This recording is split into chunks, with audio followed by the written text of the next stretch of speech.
Welcome everybody to another BDA Boxing podcast, broadcasting to you live from the true north.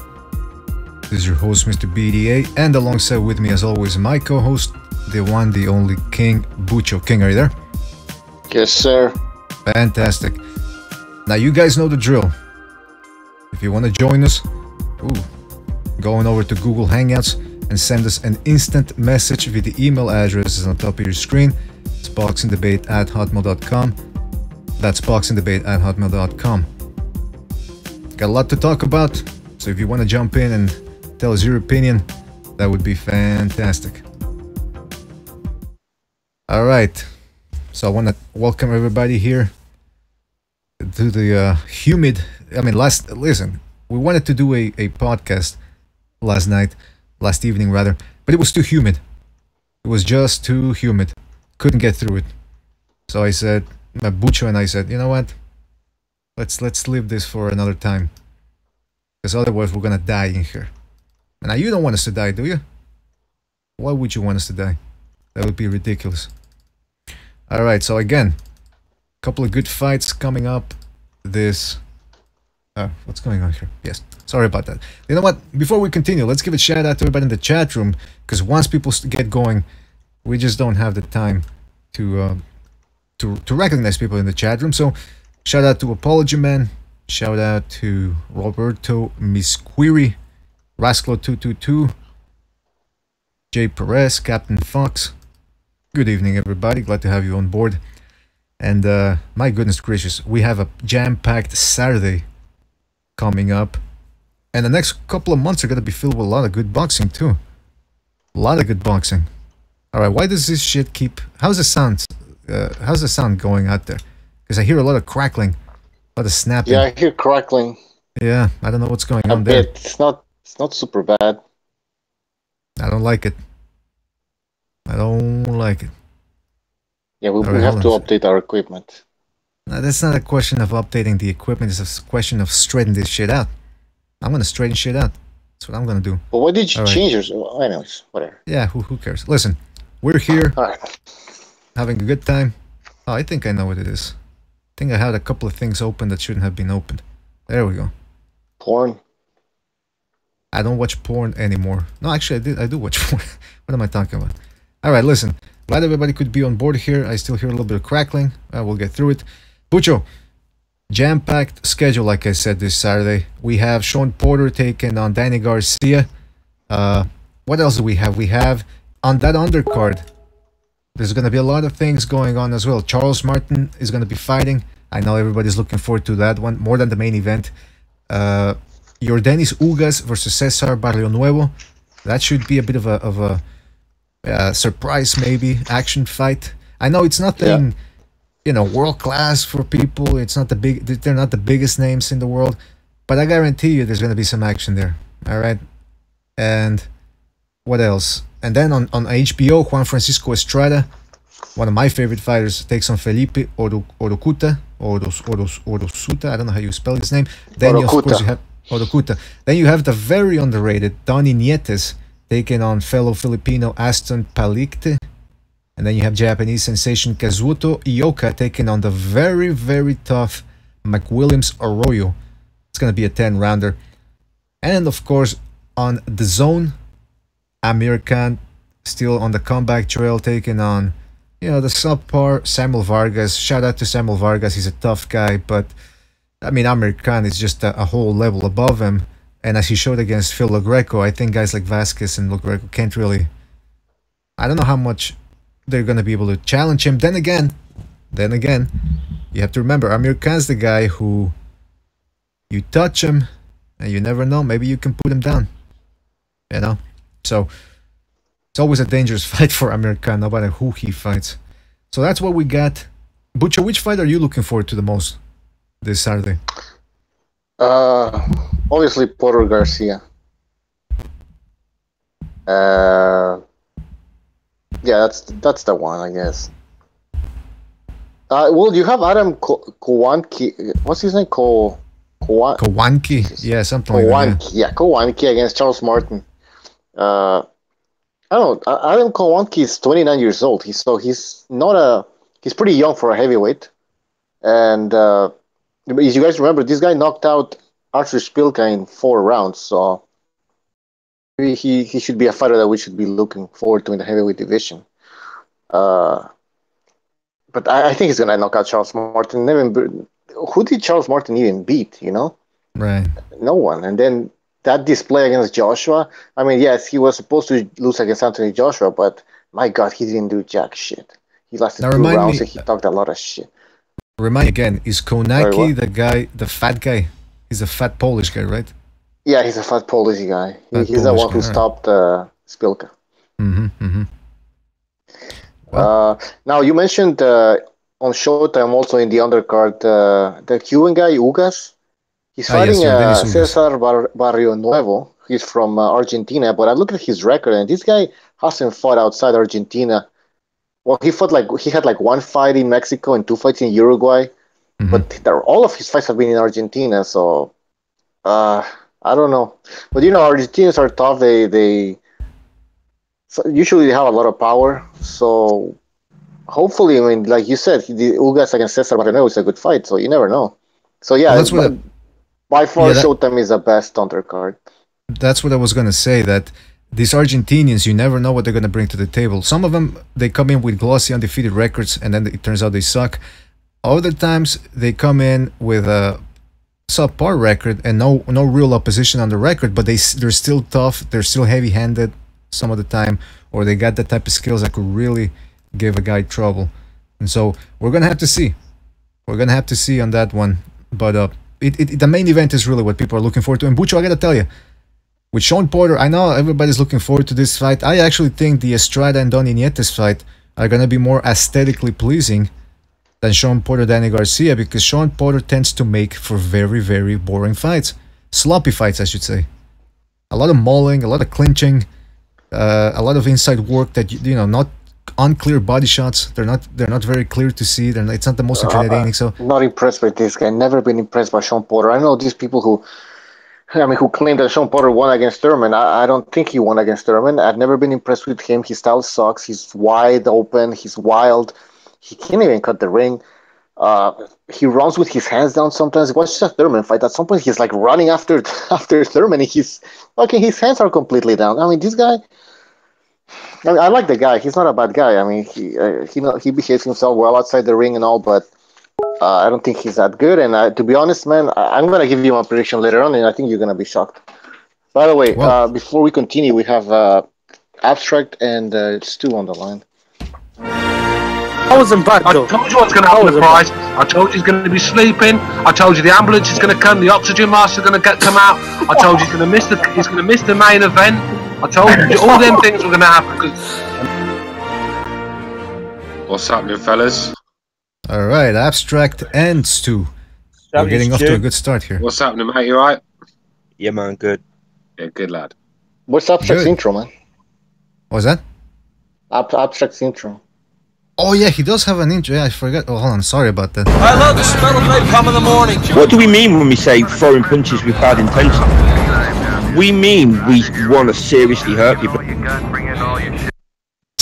the fuck? That Butcher, that intro makes no sense, man. I don't know how you came up with that shit.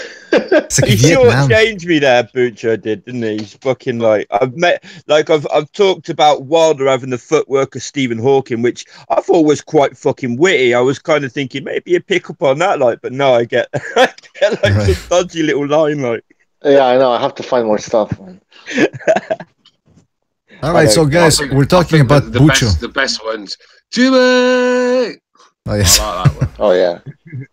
Well, listen, guys, we're talking about Sean Porter versus Danny Garcia. We did touch up on this on the last episode, but the question is, how exciting is this fight gonna be? How entertaining is it? Worth staying up for you guys over there in the UK? Oh yeah, I've bought the fireworks. Ready to go, mate. I'm ready to go. Yeah, I'm well excited for it. I've got. I mean, let's be real. It's a good fight. It is a good fight, but I agree with you, BDA. I think style-wise, it could be horrible on the eye. You've got Sean Porter who smothers his work, never looks really technically good doing it. I do rate Sean Porter. I think he's a bit better than people give him credit for. I do think deep down somewhere in there's some decent boxing skills. It just goes out the window all the time when he flies in with his head. And And you've got Danny Garcia who chooses his moments. This is not a guy that's going to put pressure on. He's just a single punch counter puncher, if you get what I'm saying. He doesn't throw him punches in bunches. It's always single shots, looking for the right moments. And he could be waiting a while to get Sean Porter clean. I know Sean Porter leaves himself wide open and with his hands down, like Butcho said, but he is quite hard to hit clean because he comes from really low, flying in with his head. He charges you, and when you charge a fighter, your timing to catch him coming in, your timing has to be spot on. You have to be on your game. So Danny Garcia looks in fantastic shape, by the way. I've seen he looks in real good shape. So I think this fight, as the fight gets closer, I think Danny has a more of a chance, because I was picking Sean Porter to win on points. I'm still going with Porter, I think, but I think Danny's got a bit more of a chance the more fight week comes along, sort of thing. Abstract, what about you? What do you think about this fight from an entertainment point of view? You think it's going to be fun, or you think it's going to be a messy, sloppy hogfest? No, I got to agree. I think it probably is going to be a bit of a shit fest, to be fair. But I've got to agree with Stu. I think look, Sean Porter's his flaws are just like very, very evident. They're there for all to see. But I do think he is better than people give him credit for. He's got quite fast feet. I think he's improved a bit lately as well. He's jabbing his way in more. I was just about to say that is the jab in the jab in the way in is definitely improved. You know, he's doubling it up and getting inside. I think he's got a very nice jab, Sean Porter. I think he can box. I think he's proved. I think in moments against Diaz, he proved that he could really box on the back foot. But it's just this wild style that he's got, and it's what it makes people. With his feint as well, he's feinting more as well. Like lately, I mean, I am picking him to win. I just think, I think he's gonna. Danny Garcia don't throw enough punches, and as well as that, I think Danny Garcia needs you to be in a certain place. He needs you to do certain things, and if you're too far away or too close to him, he don't tend to like it. We've seen that in other fights. He picks his moments, bro. That's what I'm saying. Yeah. He picks his moments. He does. And it's not enough. Porter's the bigger guy as well. I mean, like he might not be as tall, but like bulk was. I mean, this is a guy that beat Andrade and Danny Jacobs in the amateurs. This guy fought at middleweight in the amateurs. Yeah. You know, like he's a lump. He's fucking strong and he's relentless. I think he's got quite good feet. Of course, he's sloppy. He, smothers his own work, fucking to the point where sometimes it's just grating. It's kind of like, really. There was a fight here in the UK recently, Lawrence Okoli versus what was his name? Isaac Chamberlain. Isaac Chamberlain. Yeah, and Lawrence Okoli did that the whole fucking fight, and that's the only other time him and Sean Porter I've ever looked at somebody thinking, "Are you really going to fall in on that punch again?" Like, Jesus Christ. Yeah, the holding was bad as well. I thought it was Henry Akinwande in there, not Okoli. I mean, he's like a fucking octopus, mate. I called him the octopus in my. I made a video about it afterwards because he had that KSI fight. The KSI Joe Weller fight the same night, and everyone was saying on the internet it was a better fight. It actually fucking was a better fight, which is fucking terrible to say. But no, I don't think it's going to be a great fight. But I do think Danny was better at 140. I don't think I don't. Somebody was saying today they think he's going to knock Sean Porter out. I do not see that. I see a Porter points win, to be honest. Just through lack of work, Danny Garcia. Don't think Danny Garcia is ever going to empty the tank on us. Throw the kitchen sink at a fight. He's just not that guy. Even when he's down on the cards in most people's eyes, he still plods along doing the same things. And I think that's the downfall of Danny Garcia. I think he's a very good fighter, tough guy, strong, good left hook, good counter puncher. Just don't think. I think when he has to go and press the fight, I think that's when he struggles. Yeah, let me ask you. He's a good fighter. He's good timing. He's very precise with his punching as well. I mean, he's very accurate puncher when he does throw. Like you say, good left hook. That right. Obviously. I think the right hand's quite good, to be honest with you. I think. Yeah, definitely. Yeah, I think that's his best punch actually. But yeah, I mean, he just not enough work, and I just don't see him.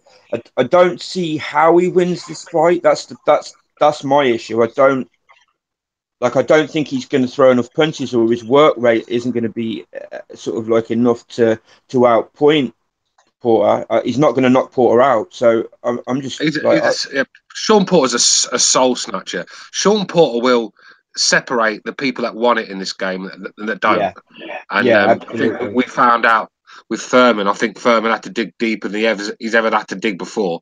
And I don't think he wants to. He's not in a hurry to do that again, is he? By the sounds of it, I mean, takes your soul. It's not like he's out boxing you and beating you up badly.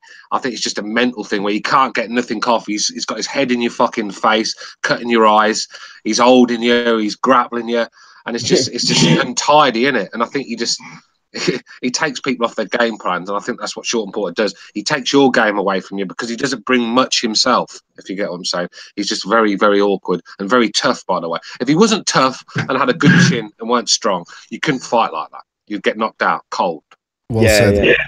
Yeah, that's well said. He has to have all those attributes, otherwise he would have already been stopped during his career. Let's just go real quick to the chat room and see what people are saying. Jay Perez says, I see a close fight. Garcia knocks Porter down with a left hook and wins a close decision. Tommy Boxeo says, I got Porter by majority decision. Captain Fox says, I'm torn on who to pick. And Nopal Castellano says, did you guys see Garcia say that he wants to move to 154? that guy gets, with the giants that are in that division, that's insanity. But now let me ask you, oh, by the way, we got, who do we have in the chat room? I mean, in the hangout, Boxing Known. Boxing, are you there? Yeah, man. How's it going? Good to have you back on board. We had you on here before, right? Yeah, a couple of times. Yeah, a couple of times. Okay, I'm starting to get confused with all the fucking hangout you panels get a lot because of people on there, I know. Yeah, because we have I try to go by the logos that you guys have on the hangouts. Sometimes it's difficult. I've changed mine a couple of times. Okay, good. Well, good to have you on board. Wilder with his two puppets. Right. Good to have you on board. Now, let me ask you this, because it seems that Danny Garcia is a very polarizing figure. Some people rate him highly. Some people think he sucks. From 1 to 10, like let's say Errol Spence being a 9, him being in the top of the division, where would you rank Danny Garcia in terms of ability? From 1 to 10? 6? Yeah. And how about a guy like Samuel Vasquez, the guy who's gonna fight Amir Khan this Saturday? Probably not much. Probably around the same, to be fair. Maybe a bit less, actually. Danny Garcia is a lot better fighter than Vargas. Let's be real. Yeah, way better. If Vargas is a 6, then Danny's got to be an 8. Yeah, I mean, it's going to be, yeah. There's not like, I wouldn't have said there's a massive amount between them, but there's like a noticeable amount.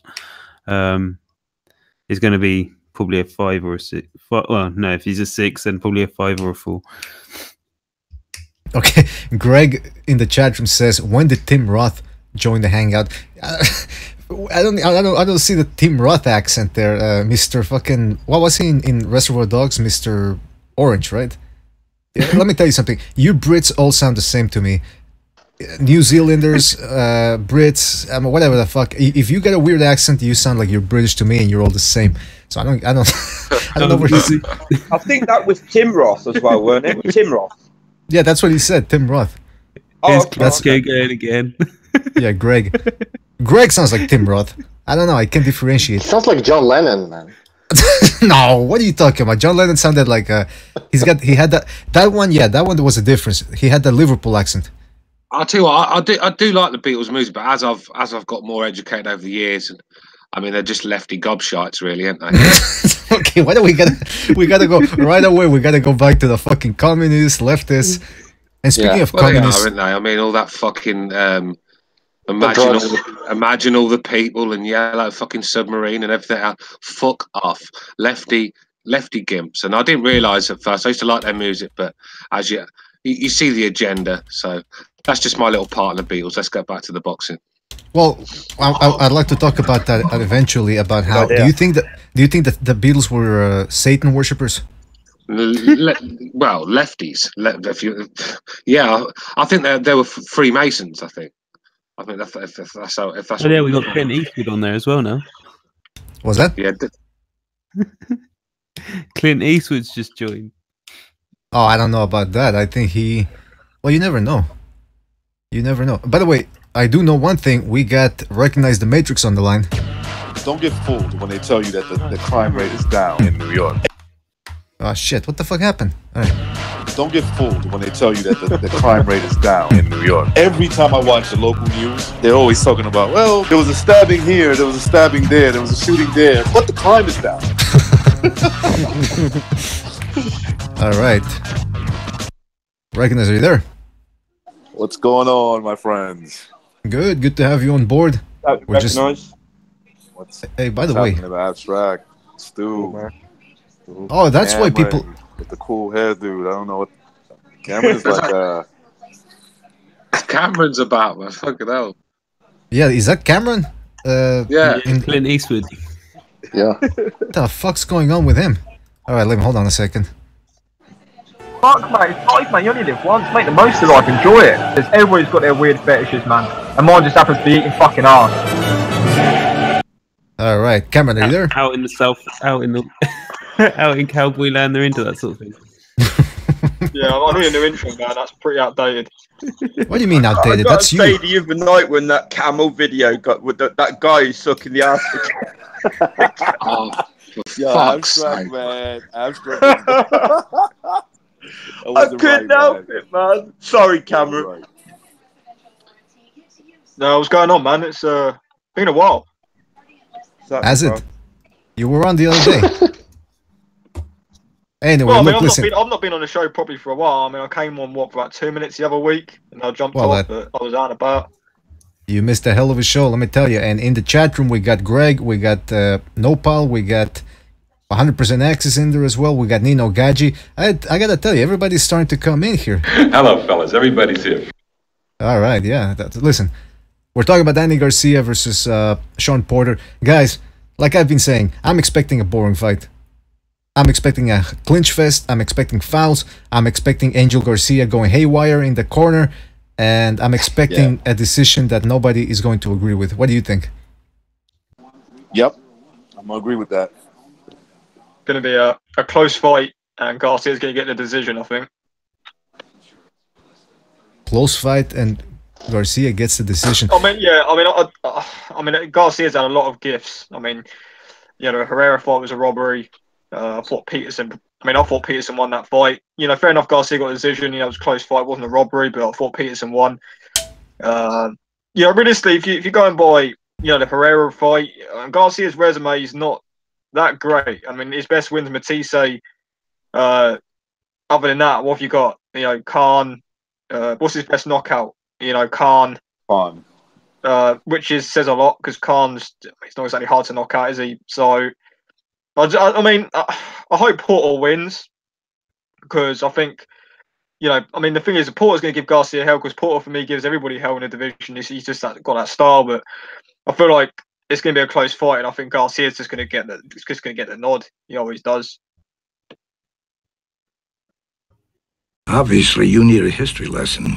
Let me tell you something. Let's go back to what you just said, because I do agree with some of it, but what I don't agree with here is there's been this thing about underrating Danny Garcia nowadays. Like you said, well, who has he beaten?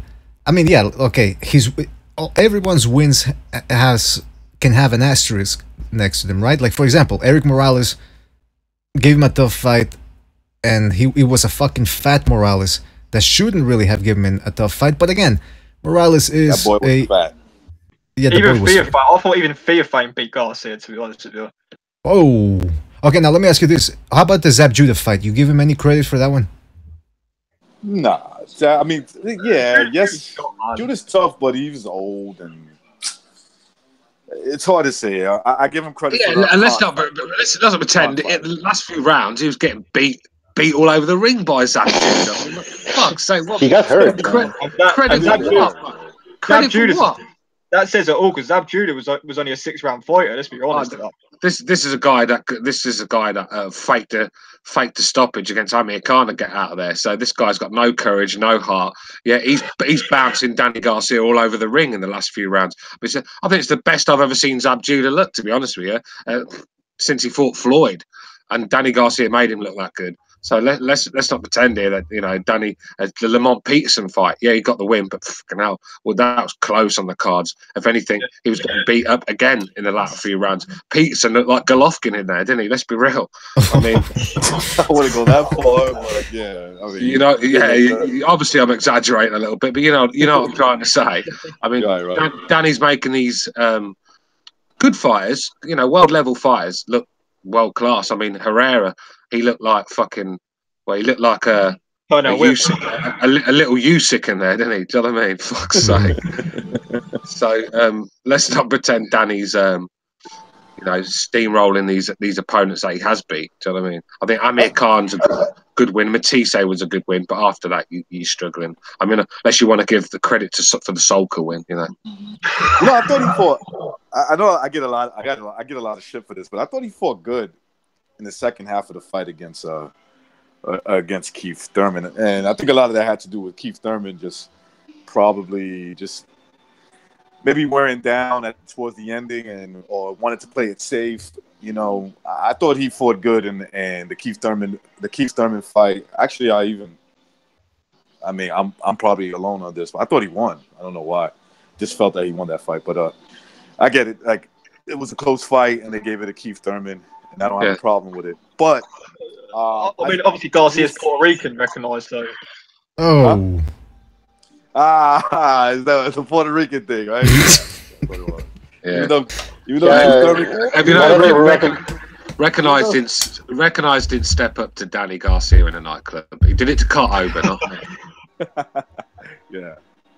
Recognized talking with a lot of emotion right now, so. No, listen, man. When it comes to Danny Garcia, I get what you guys are saying. Like, to me, he's it depends on how you judge him. He's overrated. Sometimes I would say a little bit underrated. Not all the time. I would just say sometimes. If you're like too extreme and you're like, oh, he's a bum, I'm going to say, well, you're definitely underrating him. But I think I'm picking Porter to win. I'm picking Porter to win this fight, but I'm giving Garcia obviously a good shot because let's face it, Sean Porter as well. Sometimes he looks good in fights, and sometimes he looks like his last fight, Granados, with the Granados fight. I didn't think he was that impressive in that fight. So I think the way to beat Sean Porter is sort of like the way Kell Brook did it. Can Danny Garcia do that? I don't think so. So I'm picking Porter to win. What about Thurman's blueprint on how he beat Porter? I think Garcia. Yeah, but I'm talking about throughout the whole fight. I mean, the whole fight, not to wear out towards the end, and play it safe. Well, Garcia's not got the footwork. What was Keith Thurman's blueprint to beat Porter? What was it? Punch and run. He wasn't running that much, though. Stick a move. But the thing is, I mean, Garcia's not got the lateral movement of Thurman has, so it's not going to be like that. Doesn't Garcia like that type of opponent that just comes forward? Yeah, that's what I'm saying. So I don't understand this. Porter's a different style of pressure. Like he's wide open, yeah. So yeah. Listen, everybody's gonna think I'm crazy. I'm telling you right now, Garcia's gonna knock out Sean Porter, man. Oh, I know. That's why I was waiting for this. I was waiting to say it, but it's happening, man. Yeah, I mean, Danny likes you at mid-range. And the thing with Porter is with the feints and he's got fast feet. I think he's just going to be on his chest too quickly, and Danny don't like that. I got to disagree there. I think Porter's going to just fucking manhandle him. You don't have any idea of the facts. That's towards King Bucho. I agree with Abstract. I mean, it's going to be too fast, and he's going to end up close to Danny Garcia and the inside preview. But I think that Danny Garcia eventually he was going to land one of the left hooks, man. And those left hooks, I think, have way more power than any fucking punch that Thurman has. I don't know about Oh, that. I don't know about that. Yeah, Thurman hits harder than Garcia. No, I think one-time tournament has been that's been shit for a while now. I don't know if he hits harder than Garcia. That left hook, that left hook, man. Come on, who's Garcia knocked down or knocked out at 147? Well, you know what? Yeah, skills-wise, he can hang in there with anybody. He wasn't gonna knock out Robert Guerrero, man. Wait, I mean, Thurman's a natural 147. Thurman's a natural welterweight, and if he could knock Porter out, I really don't see Garcia knocking him out. Who's Thurman knocked out at 147? Actually, he got hurt at 147. Diego Chavez. But I'm saying, like, who did he I know, no one. So listen, he stopped Diego Chavez. Let's be honest, man. These three fighters are 140 Here's a good. pounders. Well, let me say something here. Because everybody's talking over each other. The thing is this. The problem with Danny Garcia isn't necessarily the power, because he does have heavy hands, or he's got respectable power. The main problem with Danny Garcia is that gas tank. We've seen him gas against Judah, like you guys were saying, down the stretch. Against who else did he, like against Matisse, he was fading. Yeah, against Peterson, exactly. So, Sean Porter is one of the best conditioned athletes in there because he can go for 12 rounds. Can Danny Garcia keep that pace up? That's the main question. It's not just that, BDA. The fact that Danny Garcia starts slow. When you're giving away the first 4 rounds to Sean Porter, very hard to catch up because you have to win these rounds clearly. And the thing with Sean Porter is it's hard to win a round clearly against the guy because he's putting on all the pressure. Even though he's not landing clean shots, the judges might not see it like that. They might see, well, the guy's pressured. He very hard to nick rounds off Sean Porter when he's well ahead on the cards. Danny has to start early, start getting Sean's respect early, stop Sean from flying in. He needs to hit him with that left hook early, get his respect and take it from there. But if he fights at the same pace, then I just can't see him beat Sean Porter on points. By the way, Keith Thurman, just one thing, Keith Thurman in some parts of the fight against Sean Porter, Keith Thurman managed to push back Porter. Porter was on the back foot, and when he's on the back foot, he's completely useless. Completely useless. So maybe Danny Garcia can fucking walk down Sean Porter, man. Put him on the back foot, man. Yeah, he's useless. He's useless. I don't think we compare Danny and Thurman's style, like you said, but completely different fighters. I think if we look at the Thurman fight and think that's the way Porter's going to beat Danny, then you're horribly wrong. They're different fighters altogether. And I think Danny could handle that sort of pressure a lot better than Thurman. I don't think Thurman handles pressure very well at all. I mean, when Collazo was putting it on him, the guy was all over the place. So I think Danny is a bit calmer and more collective when it comes to defensive fighting. I agree with that because I'm getting a. Yeah, what the fuck is that? I don't know, man. It sounded like I was Darth Vader for a minute. But yeah, I agree with what Stu said about Garcia being able to deal with the pressure better because I think Garcia's chin's definitely proven. I mean, he took bombs off prime Matisse.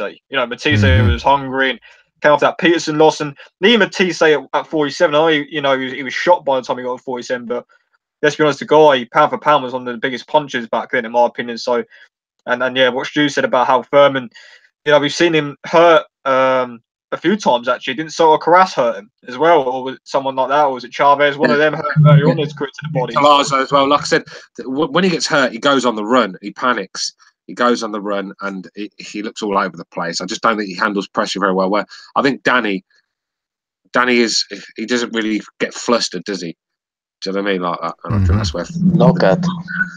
Well, listen, the guy's been living. The guy's been living with. He's not gonna be moving around. He's gonna be. Feet are gonna be set. That's right. He will set his feet, Danny. That's for sure. Yeah. Danny Garcia has been living his whole life with his crazy ass father, so he's well conditioned to living under pressure his whole life. By the way, before we continue, we have Apology Man on the line, so let's introduce him. Speak of the devil, and he shall appear. She just wanted the drama and you two to fight over her. That's what women do. Your punishment must be masturbate. I lost respect for all of you. Bitches are stupid. I treat them like shit. That's how you get one to eat a dick. Never be sweet to a bitch. Apology, are you there? Hello everybody. How's the evening going? Good. Now let me ask you, did you just start school? You started already, yeah. Right? You started. Now let me ask you this. You're studying what was it again? Sports science? Is that what you said? Well, I kind of changed to sports psychology. but it's Sports sector. essentially the same thing. Well, let me ask you this. What uni are you going to, Apology? I don't want to say, but it's outside London. So okay. Fair enough. Yeah. Gone. Good. Keep it outside of London. Now listen, let me ask you this. This liberal hellhole, man. I'm just done with it. Let me ask you this, Apology. Pop quiz, now that you're in school. Let's say one day down the line, you get into sports therapy, right? Healing people, athletes with their injuries. And let's say one day you set up a highly successful clinic. And one day, Ryan Garcia walks in there and he goes, "Hi, I pulled a groin muscle and I was hoping that you could really get in there and stretch me out." Like, how would you react if he wants you to stretch him out? I'll be like, we're closed today. We're closed. We're closed. All right, good answer. Yeah, you got the little accent down pat too, man. Thanks, man. I see this post on Facebook today. They had this post, and it's got highlights of Ryan Garcia, and underneath the bottom it says, "Is this kid the next Canelo Alvarez?" I just fucking.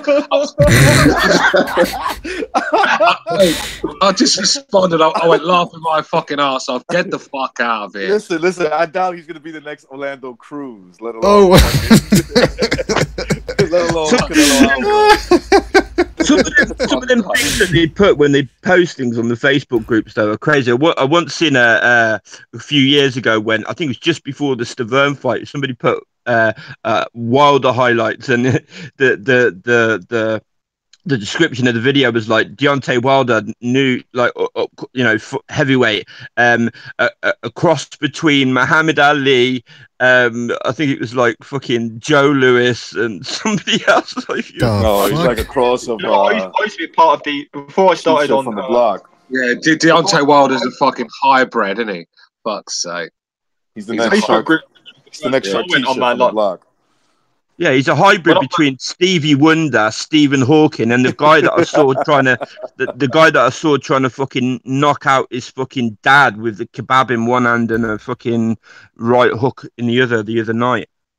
Hold on. When I first got into boxing, it was when I first got into boxing, I was in the Facebook groups, and to this day, out of all the forums, all the social medias I've been on over the last years in boxing, Facebook groups are by far the worst. Heroes of Boxing. I used to be a part of, and that was just there's this guy who's opened a Facebook page called Will. What's his name? He's a fucking tool of the highest order. He's not even a tool. He's a fucking toolbox. This guy, right? And he did his all-time pound for pound list, and fucking Joshua was on top of it. Do you know what I mean? So you can't take. Yeah, the guy had Anthony Joshua's pound for pound. This guy's serious, mate. I'm thinking this guy's got to be trolling, but when you look for his page, this guy's serious. And how long ago was this? Oh, I'm talking 10 days ago, probably. Oh, okay, fair enough. Okay. Yeah. Does it matter when it is? No, not really. Like it's going to change anything. I mean, this is the problem with Facebook boxing page. I mean, any old twat that's got Skybox has got a boxing page now, innit? Do you know what I mean? So. Yeah, that's the problem. I was part of the Heroes of Boxing page, had like 30,000 people in it, but it was just horrendous, man. It was just really bad. Yeah, I don't know if that's still going or not. What the Wilder fanboys are the worst, man. The Wilder fanboys are the worst. All right, hold on. We need to get some predictions. So I'm writing everything down here. So let's start with Stu. Just give me your prediction for Porter Garcia. Sean Porter points. Interesting. All right, oh my God. You want me to go next? Yeah, go ahead. I got Sean Porter on points. I say they both score a knockdown in the fight. White man's burden, Lloyd. All right, so we got two good predictions so far. All right, who's next, BDA? Was that? Who's next? I don't know. I thought you were deciding. I'm writing it down, man, so I can do everything at the same time. Should I just give you mine? Yeah, go ahead. I got Garcia on points. All right, Garcia on points. Yeah, okay. Let's just stick to either KO or you know what I mean. Like we're not gonna get into specifics about the unanimous decision, all that shit. Abstract. Who do you have then? I've got Porter on point. Porter on points. All right, so okay. Apology. What about you, man? Poor on points as well. I think it'll be Porter too on strong for Garcia. All right, so Bucho, can you just run down everything again, just one last time, just to see who has who? Abstract said Porter on points. Stu said Porter on points. Recognize said Porter on points, and there's gonna be knockdowns in the fight. Both of them are Cameron gonna. said Garcia on points. Cameron did, didn't he? Yeah, Cameron said Garcia on points. Apology said Porter on points, and I say Garcia by knockout. All right, so I'm gonna go Now, with. what about you, man? That's right. I'm gonna go with Cameron. His prediction. I think Danny Garcia is gonna win on points, and I think people are gonna be very displeased by the decision. I think it's gonna be a very ugly fight. You could be wrong. You could be right, because Sean Porter doesn't seem to be the favourite on when it comes to decisions. He's not like he's never seems to be the A side, Sean Porter, does he? He's always a very good B side. So you could be right. Danny Garcia could get the favouritism from the judges. But just a thought on you going with Cameron. I mean, I've been checking Cameron's record lately. Oh, well, dude's here, can't you tell? I've been checking his record lately, and his predictions have been pretty bad. So whoever Cameron picks, pick the other guy to win. You're bound to win. Are you saying that Cameron is a Teddy Atlas of BDA? Is that what you're saying? Yeah, at the moment, if Cameron picks you to win, then fucking hell, put your money on your opponent. You say that once he left, that's when you started bashing. I didn't get a chance. I was waiting for you to give your prediction, and he went off. But I love Cameron. But like I said, his predictions have been pretty bad lately. So hopefully he can get this one. Well, you know what? It's interesting because whoever wins this fight supposedly is going to fight Errol Spence. And I would rather see Sean Porter fight Errol Spence, because I know Danny Garcia for sure gets his ass beat against Errol Spence. For sure. I got no doubt about that. No doubt at all. So, I mean, but I don't know if he can beat Sean Porter, though. I mean, that's what we're going to see. But I think Sean Porter's going to get the best of him. But I think maybe Garcia gets the decision. And it's going to be a very unpopular decision. All right, let's get a dude's prediction so I can write it down. Hey, what's up, everybody? How's everybody doing? Thank you for inviting me. No problem. Good to have you on board. For the knockout. This fight is going to be a knockout. I heard, Sean, I'm not sure if you guys heard the Showtime press conference they had today. Sean Porter was talking about that he's going in to make Danny Garcia the smallest chapter in his career. I mean, he's going to go in for trying to get in there, get the fuck out. And Danny Garcia, the same attack, but more. Danny Garcia responds to the level of the opposition that he's facing.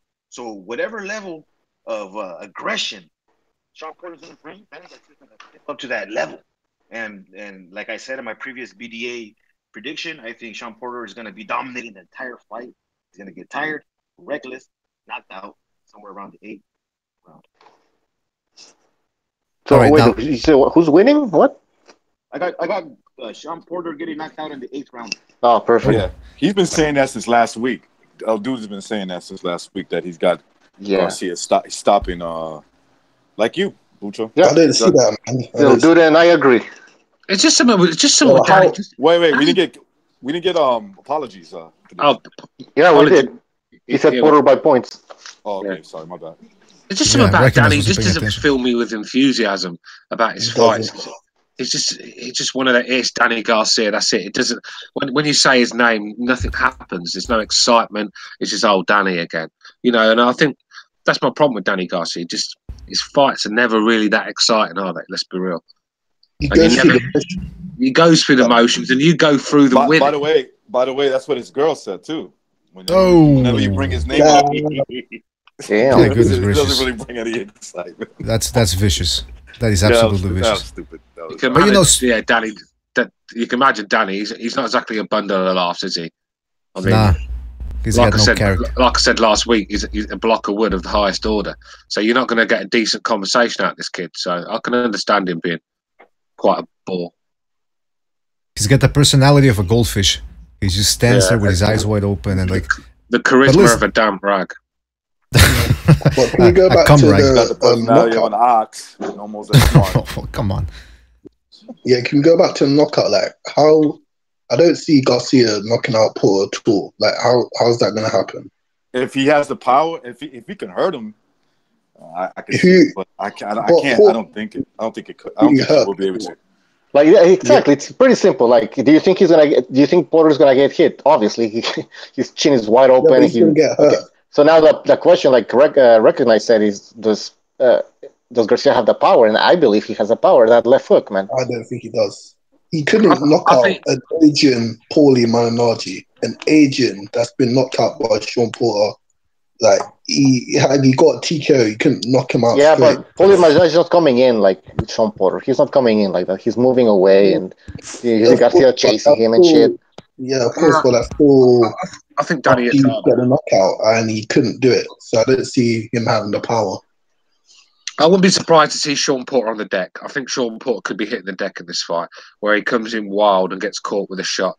I think he's got very good chin and very good recovery. I remember when he fought Kell Brook, in the first round, at the end of the round, he got caught with a clean right hand, and no one really noticed it. But when he turned and the bell went, when he turned around, his fucking legs buckled and he sort of fell into the corner. But he recovered very quickly. Very, very tough, strong kid. But I do expect Sean to get wild like he did against Broner. I mean, Broner dropped him, so this kid could be dropped. I sure convincing Stu now. Stu's coming to the light.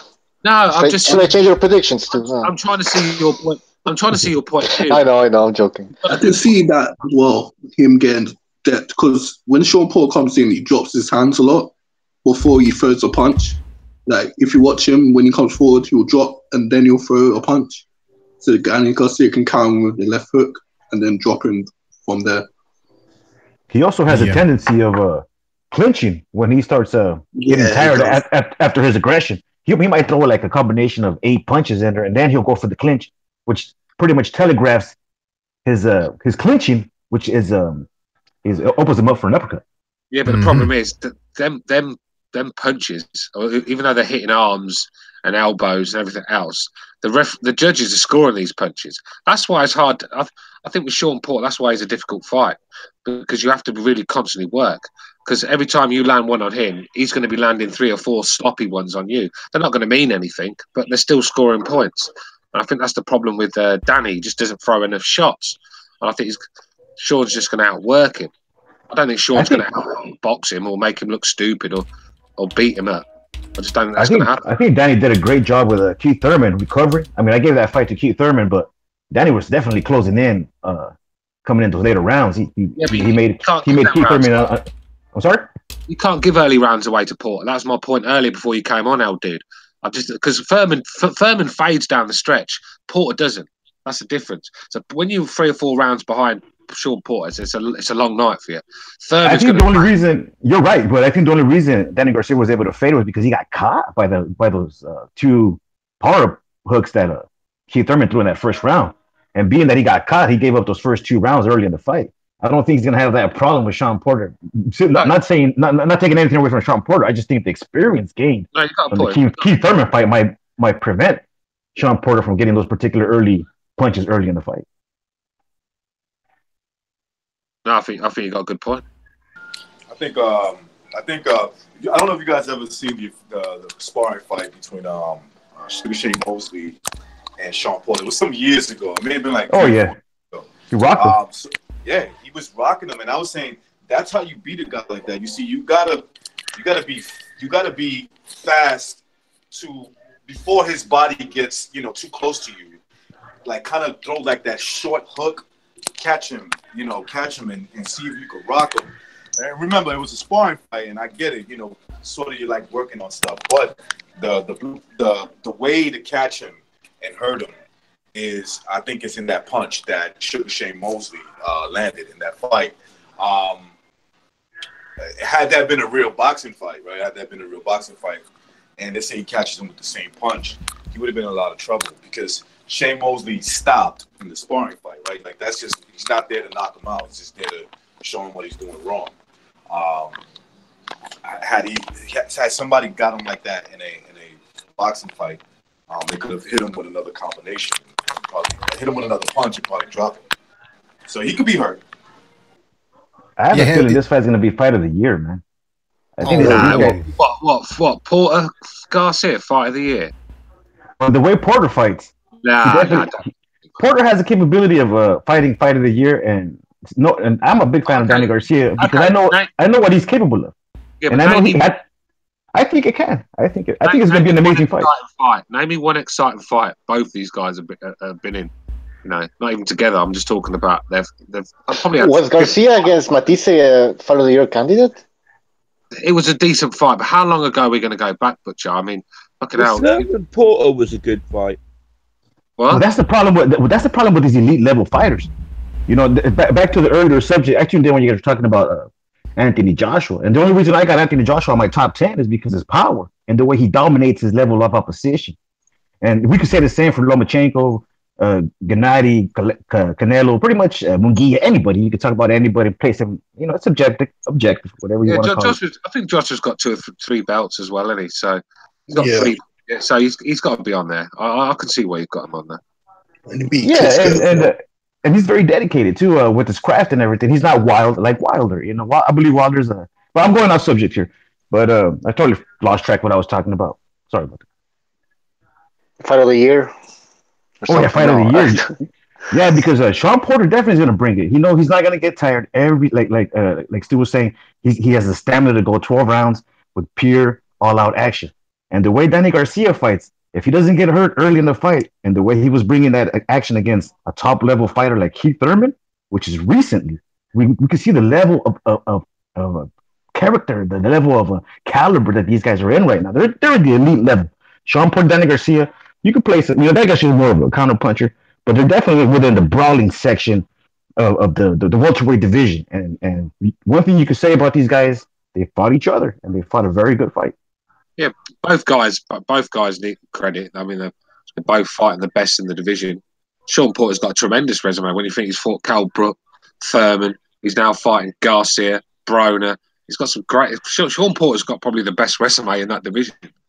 I think this fight is gonna outshine the Canelo GG because I don't trust Canelo. I think Canelo's gonna be on his back foot like he was in the first fight. I think it's all psychological. It's gonna make the fans upset. It's gonna make it a boring fight. And I don't think Danny Garcia is going to be on the back foot like Canelo was versus GG in that first fight. I think it's going to be pure action. Yeah. I agree. That's how I think Garcia is going to knock out Sean Porter. He's not going to be backing up like Keith Thurman. He's going to have more chances to knock out his opponent because he's not moving. And he's just waiting for Porter to jump in, man, with his chin all up in the air and shit. Guys, you want to move on from this subject? I think we covered it pretty much. Yes, I think we've covered every angle on this fight for the last. Perfect. I have some news that I read today. Can wants Pac-Man, and I also wrote Can wants Kell Brook, not above 147. What do you guys think about Amir Khan against Pac-Man or Kell Brook? Khan got to fight this. Khan got to fight this weekend, huh? But after that, what's the deal? I think he has one fight left with Eddie Hearn. So Eddie Hearn wants to make it a big fight. Eddie Hearn in an interview today said that Khan's next fight probably, in all likely, will be either Brook or Pacquiao. I mean, I don't like Kell Brook's fucking obsession with Amir Khan. I mean, I think Kell Brook's he's become one of these fighters that a bit like Tony Bellew, where only the big fights will do him. I'm too big for small fights now, and it's a bit of an arrogance thing with him. Well, he's just coming into the 154 division full of killers, by the way. Very exciting division. It's a massive fights for him, and this guy's talking about going back down to 147, where he can't. He's just going to look a zombie again. He's talking about going down to 147 just to chase Khan around. I mean, this guy doesn't do boxing for legacy or career. This guy's in it for the money only. That's why he sold his soul when he fought Golovkin. And he used to be my favourite fight from the UK. He looks weird. He looks weird now. If you look at videos of time for the guy, don't have much time for him. If you look at videos of Kell Brook, well, the thing is, like if Brook comes down to 147, he's got four or five rounds to do anything against Khan, and then he's fucking done, man. He's absolutely done. I agree. I think that the Triple G, the decision to fight Triple G, just killed his career. I at one time thought Brook was probably the best fighter at 147. I thought he was, he looked really good. He's killed his career. Yeah, it's to me as well, mate. It's just like he's in a really good division. I thought he was going to get, fucking get stuck in and fight some of these big guys. We're talking about Jared Hurd. We're talking about Charlo.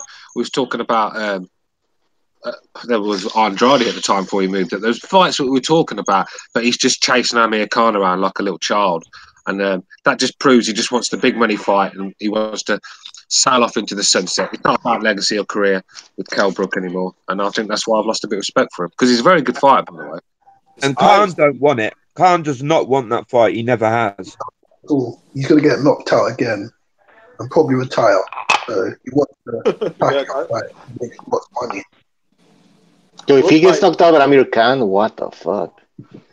But you know what, man? Amir Khan has that Chavez Jr. economic power, man. Any fighter would be, crazy not to fight these guys, claiming that they're an easy win, but they're not. I mean, these guys are still at a top level. I mean, they're not. They're predictably going to lose against an elite level fighter, but on the top 10, they're going to put up great fights. They're still dangerous, man. They're still dangerous, which is why a lot of people are not going after them, knowing that it could be a pay-per-view. I think the thing is, though, we don't know where Khan is at the minute. We don't know whether he's still got it because that Le Greco fight told us absolutely nothing. I mean, I want to see Kell Brook v Jaime Munguia or someone like that. Or that's a fight I want to see. I don't even want. I don't care for the Amir Khan fight. What? Because all of a sudden Khan's a threat again. We're forgetting about these near-death experiences this guy's been having in the boxing. Yeah, but still, you're assuming that Kell Brook wants an actual career. You know what I mean? He doesn't. No, he doesn't. I'm not assuming that. He doesn't want a career. I know that. He doesn't. Yeah. No. He doesn't. Yeah. All right, let's move on because fuck Amir Khan. Terence Crawford signed a multi-year extension with Top Rank. Now, what I'm hearing from some LDBC channels is that Crawford is afraid of Spence Jr., so that's why he's signing with Top Rank, so he can stay protected. Yeah, that's the other way around, in my opinion. Yeah, I think it's the other way around. Even though I think Spence will beat him, I think the hesitation is coming from the Spence side, not from the Crawford side. Crawford wants to fight him because he sees the opportunity to beat him is now. He could outbox him. You know what I'm saying? Yeah, he could. And so Terence Crawford is a better boxer than Spence. I would pick Spence to beat him.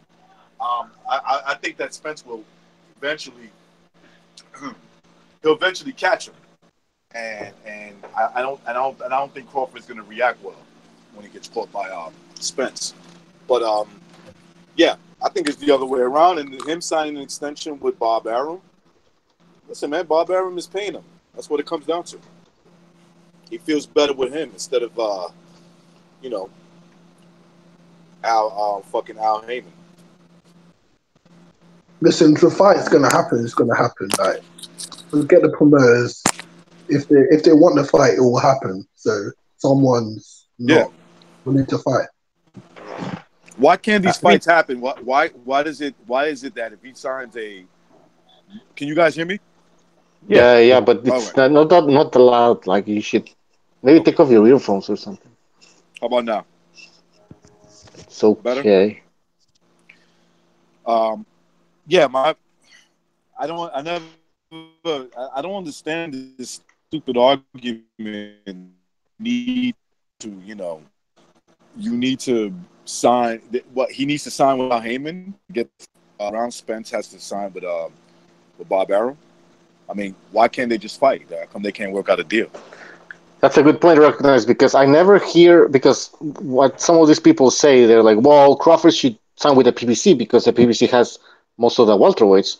So you can also say, well, Charlo should sign with, somebody else because he can't fight the middleweight champion, Golovkin or Canelo, or Saunders or somebody else. So, but they never said this. They never say this. Right? So it's always the fighters that are not with the PBC that are doing everything wrong, and PBC fighters are perfectly, they're perfect where they are. Well, I mean, listen, I'm going to assume that Terence Crawford knows how to handle his own career. You know what I'm saying? So I'm going to... Hello? Yeah, we can hear you. I heard something. Anyway, I'm going to assume that Terence Crawford knows how to handle his career.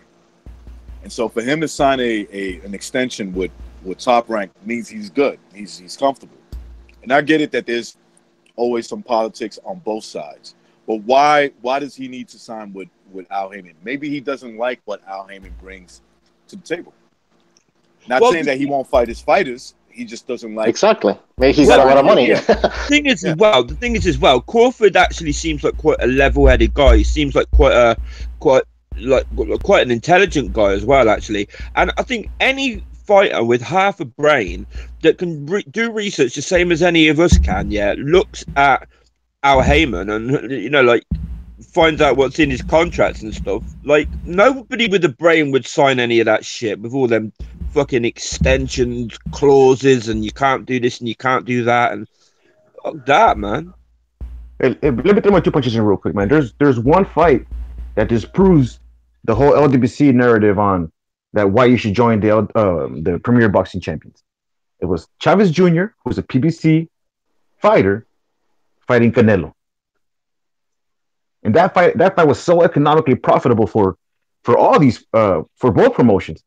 So why wouldn't any of these promotions try to do the same thing by promoting another fight equally as profitable? So it's bullshit. It's not about personal power. If there's money there, if it's profitable, they'll put their differences aside. Exactly. Yeah, so we have Jimmy on the line. BDA, you want to play his intro?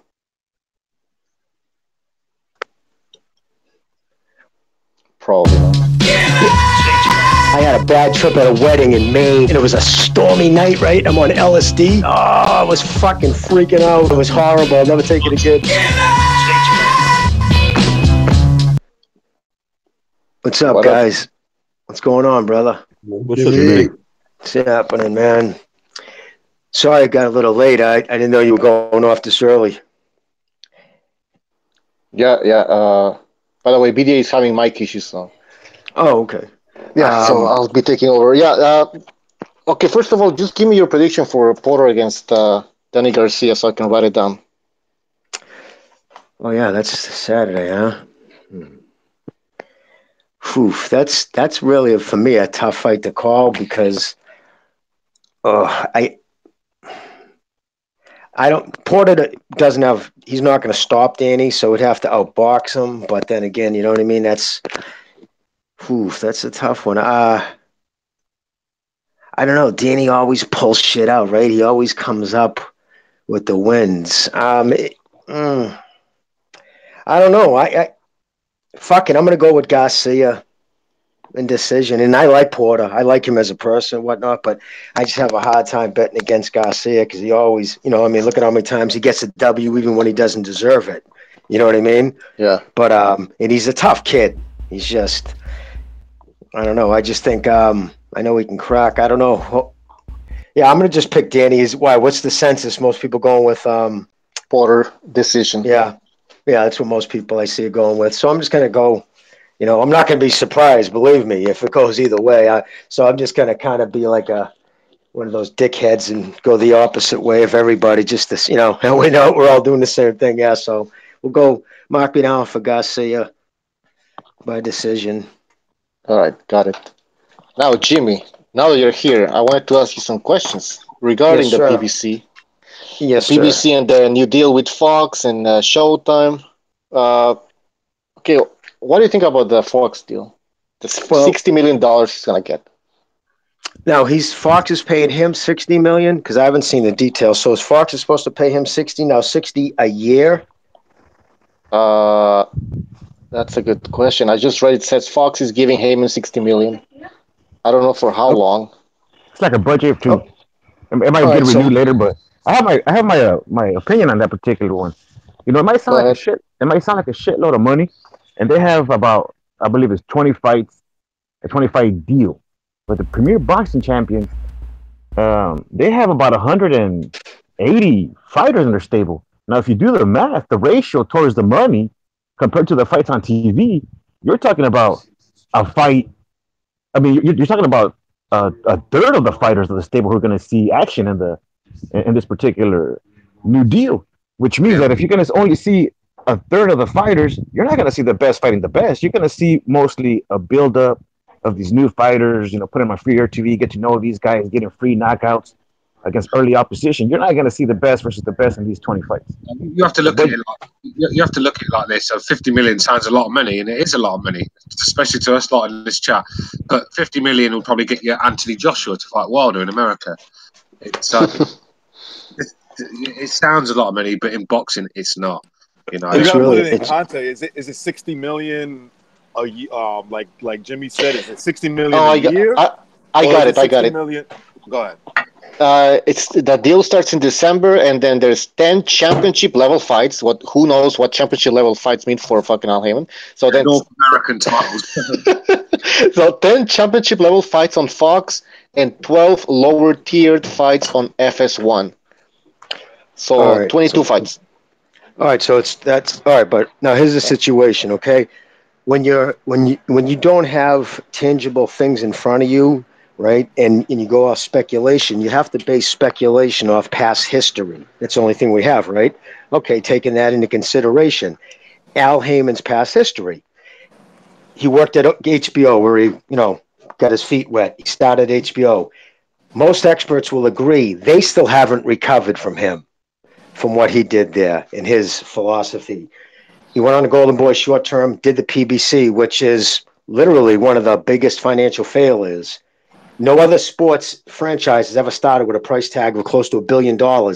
It was, in essence, cashed out within 2 years because this whole new deal can't be, it's not under the same, it's PBC by its name. I don't even know if that could be, because think about it. If you're Waddell Reed, the original guys who put up, we know of, $500 million. Now, if all of a sudden you don't say, oh, that didn't work, I tried to sell, because remember, the game plan was to put everybody out of business, to have PBC in-house belts. They never broke that out. The belts never got broke because it just didn't happen. He never put everybody away. He needed the sanctioning bodies. But regardless, it failed. He ran out of money. He can't now then say, oh, no, this is something different. Now, picture your Waddell Reed say, okay, you owe us $500 million. You're getting $60 million? Okay, start throwing us some. There's no way he's paying Waddell and Reed out of that. It just isn't. So that means at somewhere he changed either the LLC or he changed something because they would be going after that coin. All right, so that's the financial end of it. Now, looking at his history and his biggest, anybody, even his supporters will say, like Kenneth Bordai, a writer, he says yes, Al has a history of not putting on good fights. I don't see why Fox would be stupid enough to pay him in advance. So now he's prepaid. So now he's looking now, but who's the big one really? He's not going to look at Fox because Showtime's his regular bread and butter. Steven Espinoza isn't going to be sitting there. He didn't sign that deal saying, okay, you can use us as the minor league when you need stuff. No, Steven Espinoza has worked Showtime up to beat HBO now in most cases in boxing. He's not going to suddenly take the shit. So that means now you have, it's like, you know what I mean? A guy got 2 girls, and he's trying to fucking spread it even. It never works out, dude. It never works out. So somewhere, someone's going to be pissed off. Now, the difference is Showtime doesn't pay Heyman 60 in advance. And that initial, he signed to stay with Showtime. Listen, he was at Showtime anyway. It's like you work at, I try to put say you work at a fucking store, you're working for a guy, a little convenience store. You say one day, fuck you, I'm going to go start my own franchise. Bunch of fucking huge grocery stores, going to be the biggest thing you ever seen. And then you come back with your tail between your legs. Hey, can I get my job back? You know what I mean? That's what happened. You know what I mean? Things failed and he had to crawl back. He's back at Showtime. Instead of announcing, hey, the PBC failed, he's doing this big thing of, oh, Showtime signed us and, we signed this deal with Fox. I don't know. I just go by somebody's history, and I'm telling you, my own personal gut, right? Unless he has a complete change of philosophy, but history shows when Al Heyman is at the helm, he makes bad decisions. He makes his fighters are inactive. Their careers stagnate. How's Keith Thurman doing? Seriously, how's all his stars? Wilder, is that fight been signed yet? You know what I mean? I understand. Listen, his hanger-ons are all like, yeah, I fucking told you Al was going to do it. No, he didn't. He still hasn't done shit. And I'm still skeptical that he will, but that was my rant. I'll let you guys go. No, you brought up good points, Jimmy, because the same thing we were talking about earlier on Errol Spence Jr. I don't think See, one thing that Errol Spence Jr., Keith Thurman, Sean Porter, and Danny Garcia have in common is that they're promoted by the same. They're being promoted by the same promotional company. But what sets them apart is the VADA testing.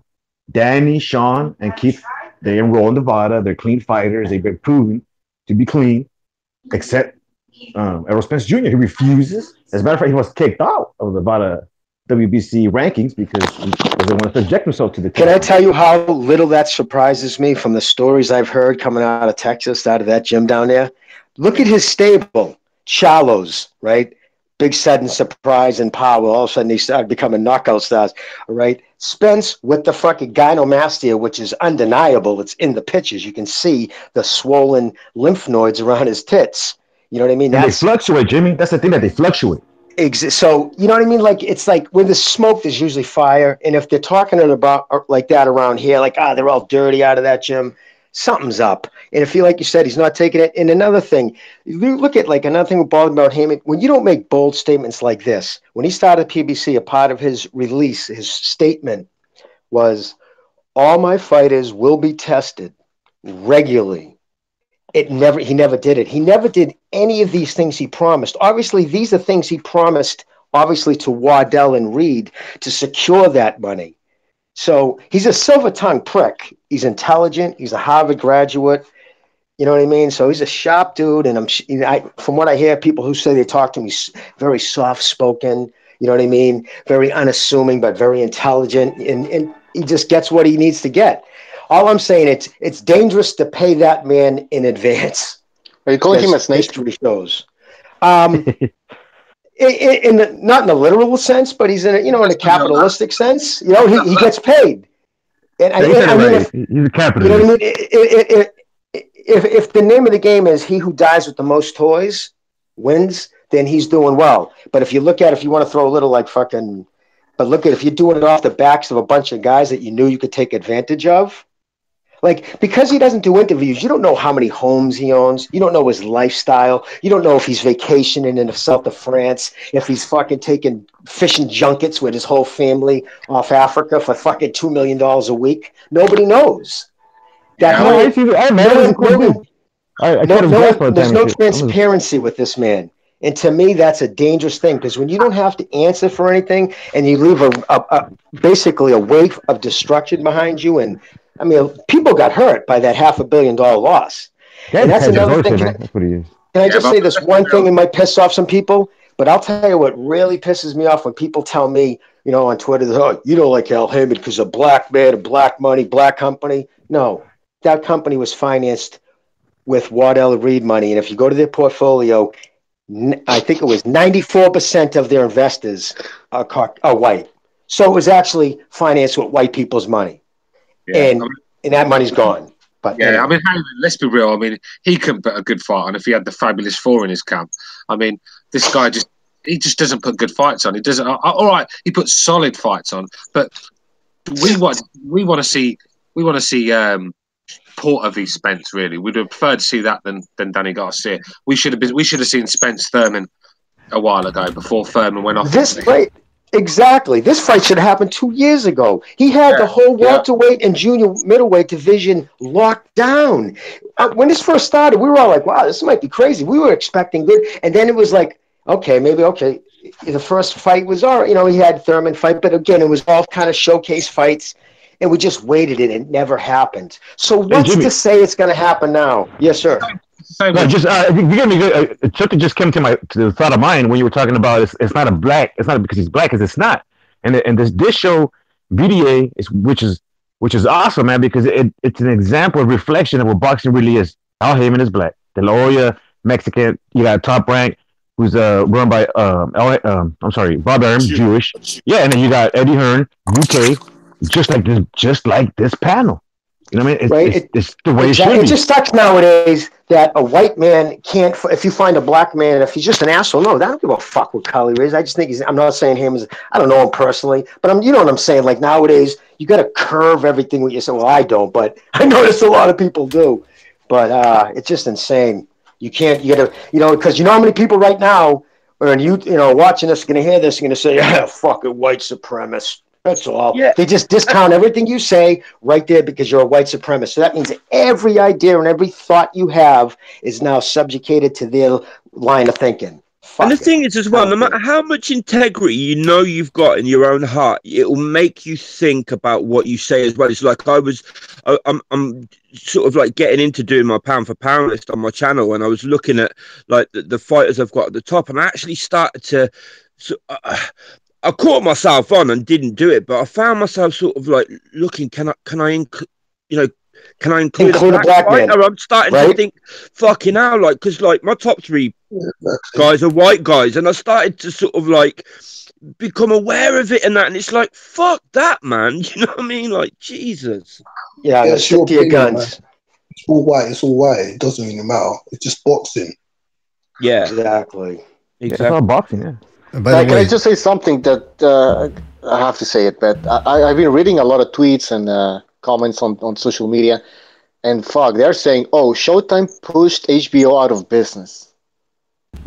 It wasn't because HBO didn't want to fucking invest more in boxing. No, it's because Showtime pushed him out of business. That's so fucking stupid. Listen, it's different markets, man. A lot of people don't understand that there's different types of the economics of boxing. Some are going after the free air TV. Some are promoting their own pay-per-views like Top Rank. You got HBO competing for the mega fights that bring in millions of fights. And you got Showtime. They're producing the fights that the diehards want to see. I mean, it's just different types of business, but it's all bringing in boxing one way or another. Who gives a flying fuck about what TV network is doing well? Do you think I give a fuck if Schaefer what's his name? The guy Espinosa. Espinosa at Showtime. Do you think I care if he's sleeping well at night because he's got the fights or he hasn't? I don't give a shit about the fucking network. You see, today at a press conference. I don't care what. Go ahead, Jimmy. Oh, okay. No, I was going to say today at a press conference, Eric Gomes from Golden Boy handed Bob Arum a picture of Richard Schaefer. I don't know, it was a joke, whatever. Goes, hey, and Bob took it and without hesitation crumbled it up and threw it. Damn. Yeah. So just more riffs. I mean, listen, Bob Arum can be a very vindictive bastard, and he hates Richard Schaefer, and he absolutely despises Al Heyman because he knows what Al. I mean, there's no mistake when Al Bernstein, who's basically on Heyman's payroll, well, not, but indirectly, he works with Showtime. When I saw him tweet, yes, it was a takeover. Oh, did people fall off? Yeah. And by the way, I hope I'm back here, but BDA, you're back. Sorry, I got bounced, brother. But yeah, I think Schaefer, he comes across as a sort of guy where, you know, I think his granddad sold Jews to the Nazis. Do you know what I mean? Yeah, absolutely. He's a fucking snake because even more than Heyman, Schaefer was real good friends. Like, they went golfing together. Like, so they spent, like, I was told that, like, when Oscar had a baby, it was a christening, Schaefer went to the christening. So that's way beyond a working relationship. When you're intertwined in a man's life like that, now picture when you're at your lowest point, you know, the fishnets, whatever, you know what I mean? He did what he did, but he was in the throes of addiction. Everybody on this panel knows somebody involved. You know what I mean? Like, it is what it is.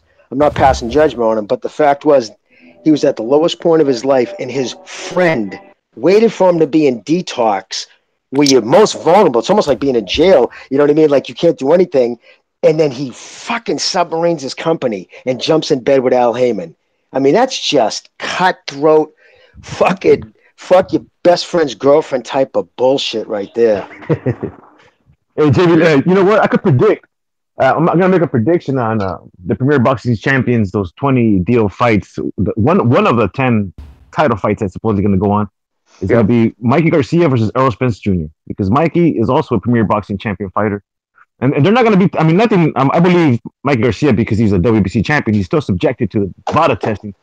But that'll clear Errol Spence Jr. from being enrolled in Nevada because he'll be fighting for Errol Spence Jr.'s IBF welterweight championship. So I think they just paid Spence. I don't even think so because okay, hold on. This is what I understand. I don't understand. So let's say Showtime, Al Heyman talked to Espinosa, and he's like, okay, let's make an extension. And don't you think that Espinosa went like, okay, I want these fighters to be on Showtime, these fighters to be on Showtime, and then because Espinosa is probably now shocked because it's like, oh shit, Al Heyman just made a deal with Fox. Which fighters are going to be on Showtime? Which fighters are going to be on Fox? I think that he knew about it going in. I'm sure Heyman told him, like, hey, listen, because of the fact what El Dude touched on earlier, the amount of fighters Heyman has, it's just implausible. He could not work just on Showtime. I mean, the most slots he's going to get, 24 a year? I mean, you have that many fighters. He needed to do something. But my point is this, he's not going to give the good fights. All the big fights, right, I'm willing to bet are going to be on Showtime. Exactly. Okay. He hasn't got many big fights to play with. I mean, there's 218 whatever fighters there, but it's like handing out the trash, isn't it? You know, who gets the fucking bit of newspaper with the ketchup on it? Because a lot of these fighters are not worth anything. So it's like saying he's got 218 fighters, but what fighters has he got? That's going to obviously you never saw Caleb. You never seen Caleb Plant fight. Oh yeah, but he does have household names that the diehards don't want to see. But the casual fans would just pack to see Khan, Chavez Jr., just to name a few. No, Khan's not his anymore. Stop saying Chavez Jr., man. I know. Yeah, where's it Chavez Jr., man? Khan is not with him any longer. He's with he's I believe with Hearn full time. He has one fight left. He has 2 fights left. Like, all right, the X is on the line apparently. Spence is the king. Earl Spence. That's why he got 60. That's why he got 60 million a year. That's what I heard. It's 60 million a year. I guarantee you, we got money thrown to him, X. I guarantee you that. The way all of a sudden, about a month ago, he became like fucking. I saw a tweet about that too. But yeah, somebody called him a mouthpiece. It's fucking so true. So true. I just want to say just suddenly he's toning the fucking banner. I totally disagree with all you motherfuckers. How you talking about the legend Al Heyman? Okay, he's reviving boxing. He's changing boxing around. He's making it better for all of us. That's right. He's trying to help the brothers. Making it better to put to sleep, maybe. Man, shut up, Apology. Okay, nobody asked you nothing. Okay, you don't know nothing about boxing. 100%. From the UK don't know nothing about boxing. X, let me ask you. Oh my God. X, let me ask you this. X, can you hear me? X want to throw down. I'm here, BDA. What's that, BDA? Let's go. Yeah, BDA wants to say something. BDA, well, I want to ask X. He's talking about Al Heyman helping the brothers out.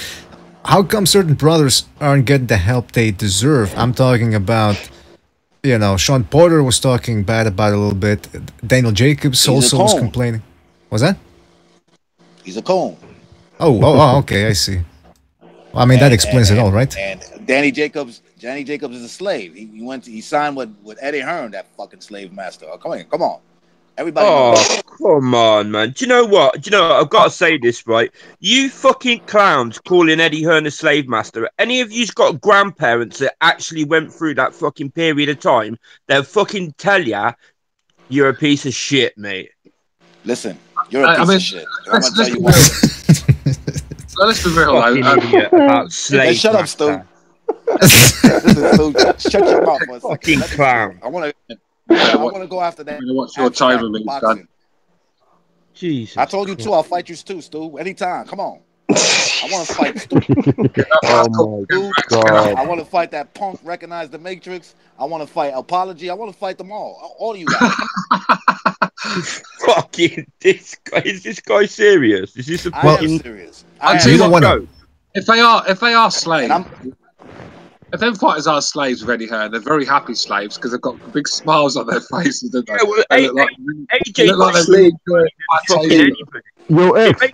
Because they're how come Spence got big ass nipples? Yo, X, how come Spence got big ass nipples? Do you know what makes me laugh, right? Wilder, right? He's a fucking motor mouth, a knockout artist, and he's making fucking peanuts. And yet AJ's making fucking 15-20 million a fight under this slave. What a slave contract. He called it a slave contract. Remember, he was offered 15 million stone cold, 15 million, and he called it slave money or something ridiculous like that. And before that, right, his last three fights. But his last three fights combined, he made 4.5 million. His last three combined. You have to say that. Let me speak, man. Let me speak. Him told him to say that because I need you guys to shut your mouth, especially you, Apology. Shut your damn mouth. You invited him. Listen, don't worry about how I got invited. I told you I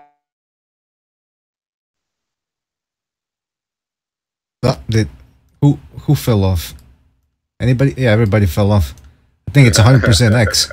100% X did this. He's the only one that has the power to do this type of stuff. Thank God he's gone. Well, I mean, thank God he was keeping it. He was keeping this whole thing even-handed. You know, he was the voice of reason because everybody here is anti-PBC. To the show, weren't they? Exactly. Jesus and by the way, God. Well, by the way, 100% X. I think he said before he thinks Errol Spence. Not only is he #1 pound for pound, he thinks he beats everybody from 140 to 168. I think he said. Yeah, 160. 168. #1 pound for pound based on what? Which wins is he #1 pound for pound? Kell Brook, baby. Kell Brook. Okay. And Lamont Funny how Peterson. Kell Brook all of a sudden became like a huge super. Bundu. Yeah, and Lamont Peterson too. Damn, was that X? I missed X. How come you always miss him? I don't get it. Every time he comes in, you suddenly disappear, man. I was on the line, but next thing you know, I got dropped off. What happened? He was calling you out, bro. He was calling you out. No, BDA. He called you out. Everybody thought Matrix chickened out. BDA. When BDA, when X starts talking, Recognize goes into a trance because X is like, remember Total Recall, that movie? Remember Total Recall, Cueto? Yeah. X is like Cueto. He's like a little baby in his fucking stomach. I think that's a good point right there, man. That is a very good point. I was just about to ask X if he's a All I heard was White Devil this, and he wants to fight me. He wants to fight El Dude. He wants to fight Apology. Recognize that X is a bit like Clark Kent and Superman. You just never see them in the same room together, do you? Are you trying to? People need to mute their mics. There's background noise. I don't know who it is. Are you choking a child? Jesus. My baby just woke up and shit. I thought it was a TV. Sorry, man. Hey, what did you call your child? Julio Chavez. Julio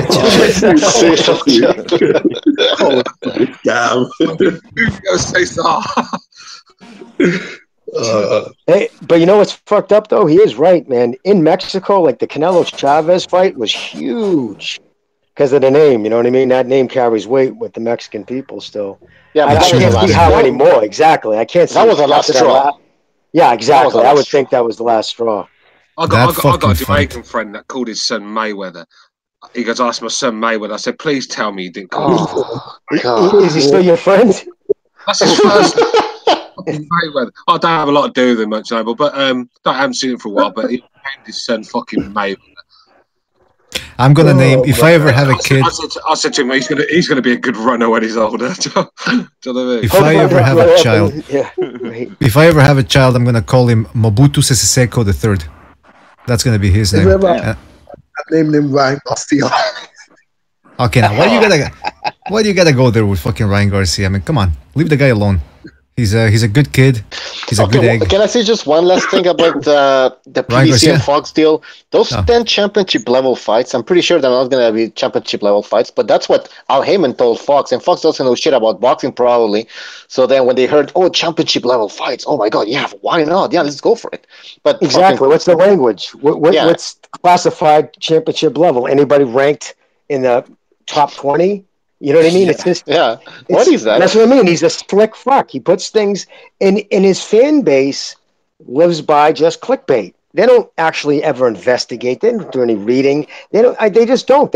They just don't. It is how it is. Jimmy, You can tell by the way they do Jimmy, it. he's not even that smart. It's just that he knows that his fan base are stupid, basically. That's what it is. Yeah, that's a good point, man. They promote them. They promote them without even without. I know a lot of these guys don't even read the details in the contract. They don't read it.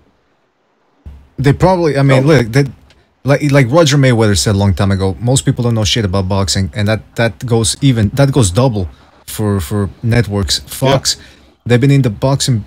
I mean, they've shown a little boxing on Fox Sports, but they don't, like, the executives, they don't know shit about boxing. They're not gonna. All right, can I tell you? Oh, I'm sorry, it was a delay. I apologize, talking over you, dude. Keep going. Well, all I'm saying is this: hopefully, Showtime keeps showing good fights, that like competitive fights on paper, like the ones we were gonna be seeing this Saturday. But if Fox starts showing like Victor Ortiz versus Andre Berto 3, or John Molina Jr. versus Devon Alexander, or stuff like that, that's when I'm gonna start tuning out, man, because nobody wants to see those fights. Yeah, nobody wants to see that. Yeah, what they're going to mean by championship level fights, is anybody that's ever held any kind of championship, like so even like a silver title, an intercontinental title, any fucking belt. That's what it'll be. It's a good point. Listen, It's going to be X versus Abstract as a championship. The South Cali welterweight title. Do you know what I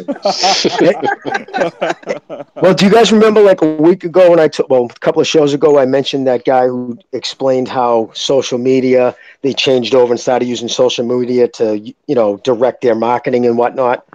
That same dude who told me about that, when I told him about this recent signing, and the next day, he lives down the road, and so he comes over, he's like, earlier, and he's like, I gave it some thoughts. I said, what do you think now? And he said, this is what it is. Now, Fox, right? What is Fox known for here in the States, right? It's the conservative, the pro-Trump station. Out of all the media, right? They're the ones that are the middle, right? So they are looking for targeted audience. It's as simple as that. And they're even probably willing to throw millions of dollars away to attract that. Now, listen, boxing is known to be a very black African-American sport, and now they've brought that in. So whether it does well or not, I think is secondary to them. I think they're looking for a certain demographic. Well, what demographic? You want about conservatives? No, I'm talking about Fox wants to pull in black viewers, more black viewers, or just at least get that demographic into their station, because historically, because they back Trump, they're the conservative station, so they're the lowest rated. If they want I'm sorry. If they want a few entitled snowflakes, they've gone to the right place. And Heyman, he's got plenty of them, hasn't he? Do you know what I mean? That's a good point. I was going to say something about Fox. The thing is, from what I read, it says here Fox is adding new programming in preparation for its sale of all of its entertainment assets to Disney. And also, they're no longer going to be showing UFC fights. So I guess they're desperate for something. So maybe that's why they made this deal with the PBC. Yeah, I don't know. That sounds like a good enough reason. I mean, their bread and butter still is football and baseball. Well, the fact they're trying to sell it, the fact they're trying to sell it tells you right there. But baseball is declined huge amongst African Americans. Like, it's the fastest, sport to drop off. But if they're selling to Disney, that explains why they would do that. You know what I mean? Like, it explains why they want to bring. I mean, baseball is growing. Baseball is growing in America because of the Latino population. Yeah. Oh, absolutely. The Latino population is big. The Cubans love their baseball, especially the Cubans. I mean, let's be real. I think these American broadcasters have to broaden their horizons a bit. The American sports, whether you like it or not, are dying a bad, painful death at the moment. The NFL's not what it used to be. The figures are down. The excitement's not there. I mean, basketball's still a decent sport, but I can't remember the last time I watched a basketball match. It's not really a big thing in the UK. We're not staying up till 4 in the morning to watch basketball. So I just think they just don't have enough. They're going to have to start putting some boxing on, do something else, or even get some European fights, like the Joshua fights, bring them over, and just bring in different sports, because I think they're they're losing. Like HBO are turning their back on sports because unless you've got people that want to tune in, you're not going to make money. So I think with Fox, they don't have many options. Like I said, they've lost the UFC. What do? They do a bit of football, and that's it really. And it's meant to be a sports channel. You go on Sky Sports in the UK, they play. I go for my sports now. I can get any sport I want. It's just fucking completely different league from Sky Sports to HBO Sports, Showtime Sports. And I think that's why they have to change things up because American sports are just they're dying a painful death. Well, I agree about that. They're adding too much politics, man. It's too much. There's too much politics in American sports. They're trying to appeal to like. They're trying to appeal to. It's politically. They're trying to appeal to like a certain type of. Look at Nike. Look what Nike just did. Why would Nike? You guys know, look, Nike go sign Colin Kaepernick, right? And their model, the way they phrased that whole commercial by signing him, right, was like to give up something by standing up for what you believe. But no, when you sacrifice everything, he said. You sacrifice everything. Right now, think about this. You sacrifice everything. Really? You signed a Nike deal. I mean, how's that sacrifice? Recognize. And then let's go to Nike. Nike makes their product in sweatshops. He's a fucking fraud. He's a fucking fraud. You guys know that Nike lost, I think it was 4.5 billion. The next day, that stock was down $3 a share. Listen, what Nike did was shoot himself in the fucking foot. I'll tell you what this is all about, too. The dude filled me in on this. Trump, his big thing, right? Why is the economy going better? Tariffs kill us. The Democrats nailed us with tariffs. We were paying tons of tariffs going, products coming in and out of the country. Who gets affected by tariffs? Fucking Nike. They were so pissed when they did that. This whole thing, do you think if Obama was president, or do you think if anybody else or Clinton was president, you think they would have tied on to this mess, this headache? Listen, that fucking fraud, he sacrificed everything. He went 1-10 his last season. He got replaced by a fucking bum. He had one good season. He sacrificed. The only thing he sacrificed, he had to get up before 10 a.m., that cocksucker. He wears fucking socks with pigs for police. But I'm telling you right now, the first time someone goes to slap that fake afro off his phony fraud head, he'll call them saying police is calling pigs. Fuck that coward. When his kid's dead in UK. Oh, this is how sick This is how sick the left are. They're willing to fucking sacrifice big historical American companies like Nike and the NFL brands for political reasons. They will sacrifice Nike just to get Kaepernick's fucking fucking sponge. But Stu and Jimmy, you know what this is about, right?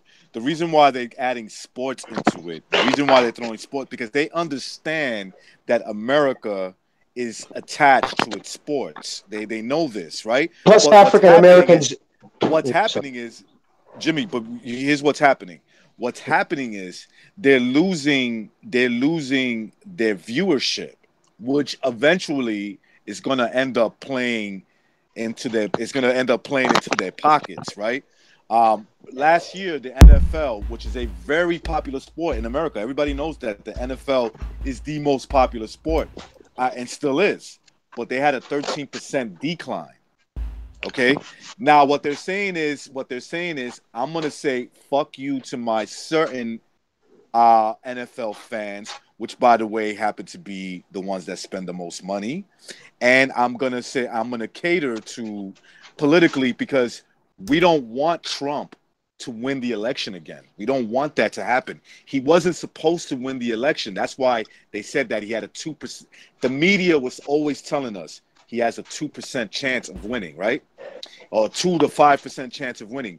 They obviously were lying. I mean, we can see that now, right? I mean, he won the fucking thing, and it's tied together. See, LA and New York think they run the world. They think they run the country. And that's it. They hate the middle America. New York and fucking, not saying you know that, brother, but the white elitist and just the elitist in New York and the elitist in LA, the two coasts think they run the country. Everything else is secondary. They're just the fools who grow our food and build our cars. They disrespect them, and they stepped up and they voted in a guy, and they're so outraged that this fucking forgotten voice spoke up, and so they're doing, like you said, anything they can kill. But can I tell you the reason why I'm so fucking pissed about that? Because listen, if you want to fucking champion the rights of black people, great. Okay, you know what I mean? Then champion the fact that 1,000 black men have been shot in Chicago alone since Memorial Day. 2,000 black babies are aborted daily. Okay. And he fucking chooses, and the worst thing happening to the black community is the 16 unarmed black men who were shot. That's the worst thing. Not the 2,000 babies a day. Not that the unwed rate has gone from 20% to over fucking 70%, right? Give me a fucking break. Black men slaughtering each other in record numbers. The worst fucking thing he has to protest about is police brutality. Can I ask something? It's disingenuous on its face, and it makes me sick. Can I ask something? Regarding, because I just came back and are you talking about that guy with the, what's his name, the football guy? Colin Kaepernick. Yeah, is he even black? He's the light-skinned guy with the big afro. But that's what I was going to ask. Raised in a white household in the suburbs by two loving white family. You know, so what I mean? Had nothing to do. Listen to Red Hot Chili Peppers and skateboarded. That's how black he was. Well, let me ask this though. Like, he grew up in a good neighborhood and all that. He doesn't even look black, and he's a football player. And as you guys know, in the United States, if you make it to the NFL, that means you were probably groomed to go to the NFL ever since you were what, 11 or 12, something like that. So he's lived a pretty sheltered life. So I'm thinking, what's he get to complain about? I don't get it. High school. What about? Yeah, he was probably picked on in high school. He was like high school. So people saying, listen, the kid too white to be too black to be white and too white to be black, and then it got to him. He's trying to fit in now. Listen, I will give him this. I will give him this. The fact that he made it to the NFL, and I have to say this because I'm a huge follower of football. Okay, I play fantasy football, is when you draft players, and he was one of my guys. Okay, in the beginning, he was he's a super athletic man. He was able to run the ball, and he has a cannon. What happened was with him, he got figured out. Okay, NFL is very sophisticated, so you may get away with it for 2 or 3 years. What separates an elite quarterback from an average quarterback is that when they make adjustments on you, you're able to make adjustments on the defense. I mean, he wasn't able to do so. So what happened was this. Everybody tried to say that there was a collusion to keep him out of the NFL. That is not true. That's one. Okay. Now, was there teams hesitant to say, look, I don't want that kind of attention because I can see the writing on the wall. We have a certain demographic that watch football. They don't want to see this shit. They don't want to be constantly reminded that they're the big evil white, devil and this and this and that, right? They don't need to be watching football and being reminded, hey, if you're white, you guys are part of the problem. You know what I'm saying? Like, nobody, not when you're watching football. Maybe when you're watching politics, you're willing to put yourself under that, that microscope, but not when you're watching sports. He got figured out. Exactly. Why do you think Tom Brady's so good? Because he's so good because his brain, he thinks quick in the pocket. Exactly. That everything happens in a split second. And you run against a good defensive coordinator who reads you like you just said, you're done. Colin Kaepernick, like you said, was a great athlete. He needed to stay relevant, and he knew the leftist media would suck it up if he targeted the police. It just blows my mind that the police would just, just become a target from these groups like Black Lives Matter. And it's all based on bullshit. It's all based on lies. You're more apt to be shot, but more likely to be shot by police if you're white in this country. There's no statistical data, nothing proving there's either systemic racism or you're more apt to be shot. So the fact that they're actually making organizations and smashing windows in banks, attacking the police, and then they make this fucking fraud the face of Nike. It's just, to me, it really gets my, you know what I mean? I've lost friends. I've buried friends, man. I got friends buried in Arlington. And by the way, can I say something? Died in Afghanistan. There's real heroes, dude. You know what I mean? Can I say something here? I just want to say something. Hold on. Let me just say. Okay, I just want to say something real quick. Just something real quick. We got Duke Oden saying that we're the opposite of the LBC. If Duke Oden ever decides to come on the show, I already have his entrance ready, his theme entrance ready. Black man in a white man town. He's got trouble. I mean, let me tell you something.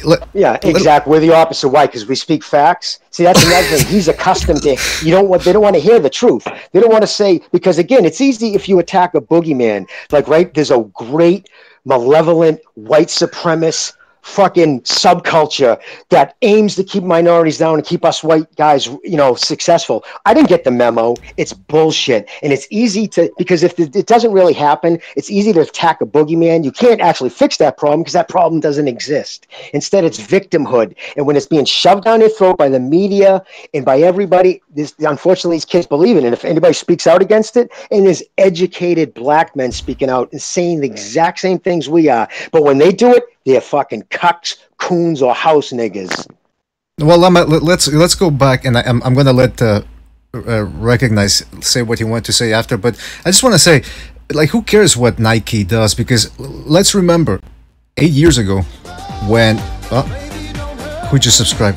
Ducoden just subscribed. All right, I just want to say, shout out to Ducoden. When Tiger Woods, you remember 8 years ago, he had his trouble with his sex addiction or whatever it was, like he was banging hookers.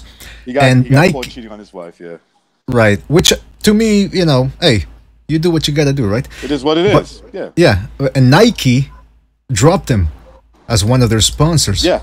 Now, of course, they try to hold the moral line and say, oh, we don't want to associate with a cheater, a guy who's unfaithful. And then what do? A couple of months after everything died down, boom. They went right back to Tiger Woods. So these corporations, all they care about at the end of the day is like everybody else, the green. They just hide behind. It's all about money. Exactly. That's true. Yeah. They just hypocrisy. But hold on, let me just finish. Let me just say one thing. At the end of the day, all they care about is the green, and they'll hide behind social issues, which they don't even care about. Like people like Ducoden and all that. They're saying, oh, that we're the bad guys. Who's really the bad guy? The one who's exploiting all this and pretending like they care for money?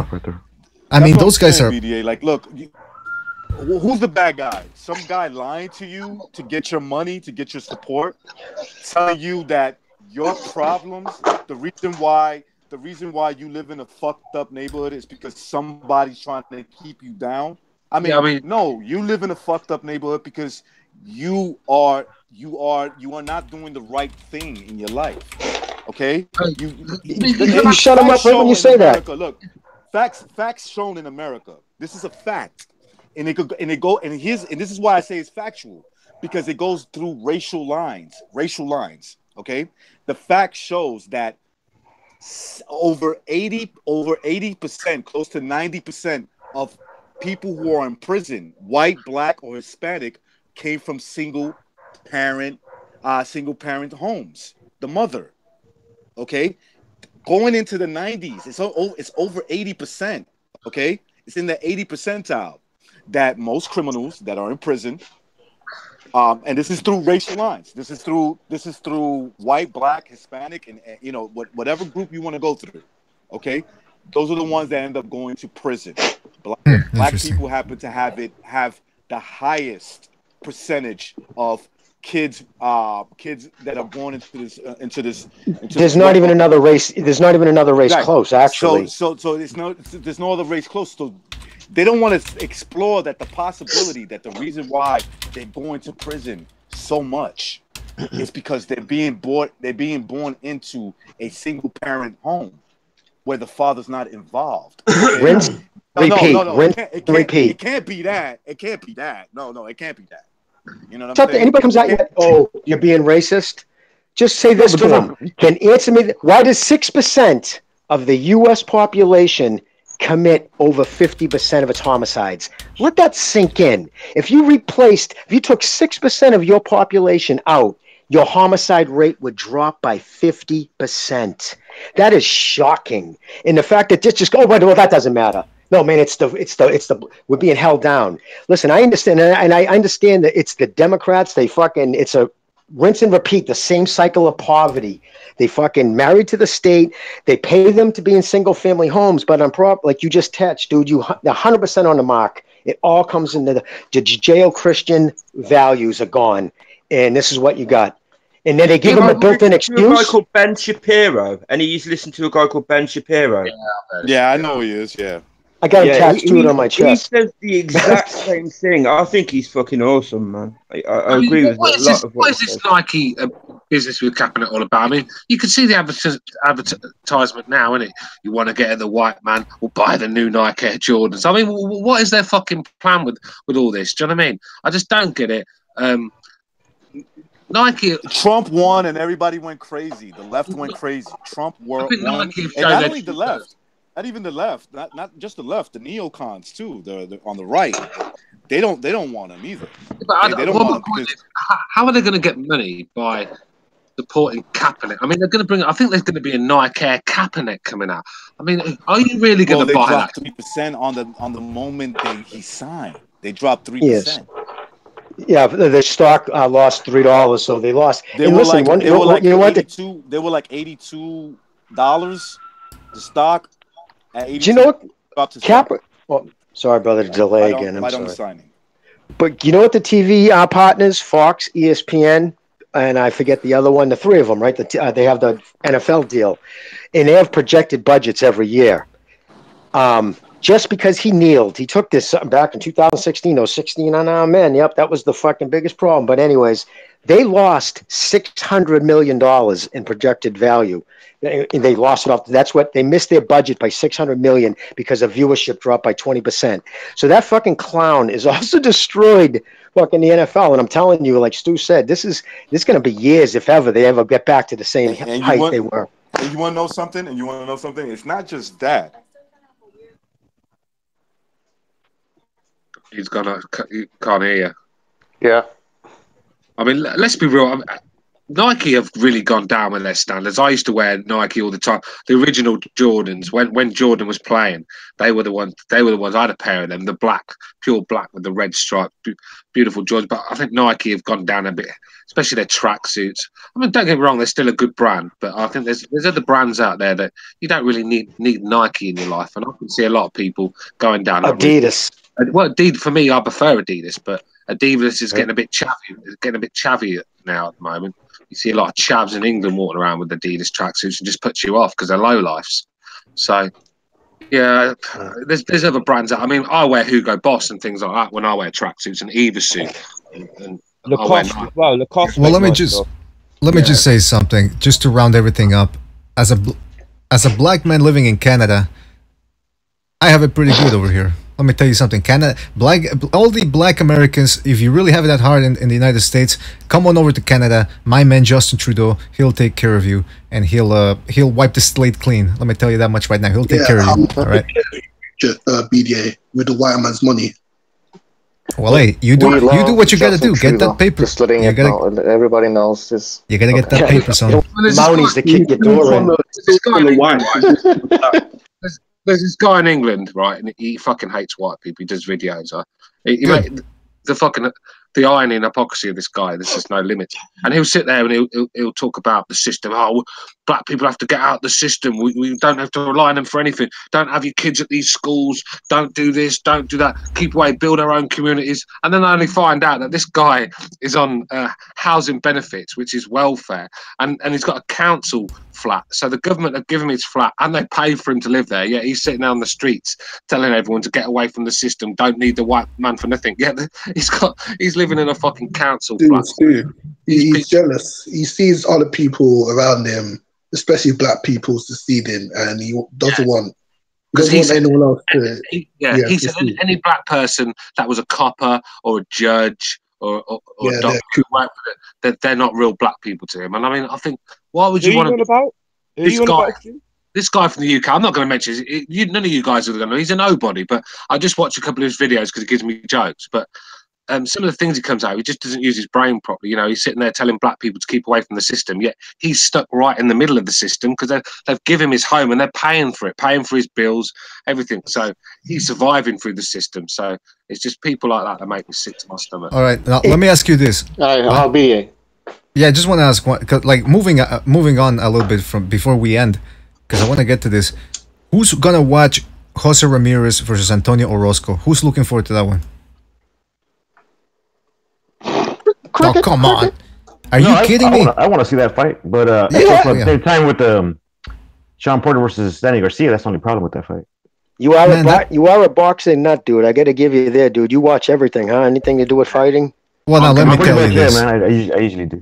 Got to give it up to you, dude. You watch. Saturdays are usually my boxing days, man. I just like my day off and everything. I just watch boxing. I'm getting quite fussy with my fights because I have to stay up quite late. I'm not going to stay up late to watch Ryan Garcia and people like that. I have to pick my fights wisely now because I'm getting a bit older. But Sean Porter Garcia, I'll be staying up for that one. But there's certain fights. Oh, Stu, are you also going to be staying awake for the opening bout? I think it's on Showtime. I think it's the opening bout. Amanda Serrano against Yamika Esther for the women's 140-pound championship.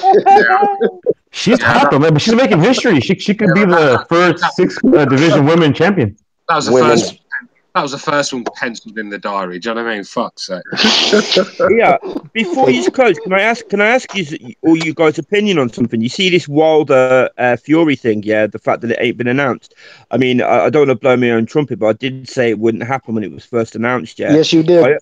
I saw an interview today with Frank Warren, and he's saying the reason it hasn't been announced is because they can't figure out what like a venue yet and whatnot. Do you guys think that's plausible as a reason? Bullshit.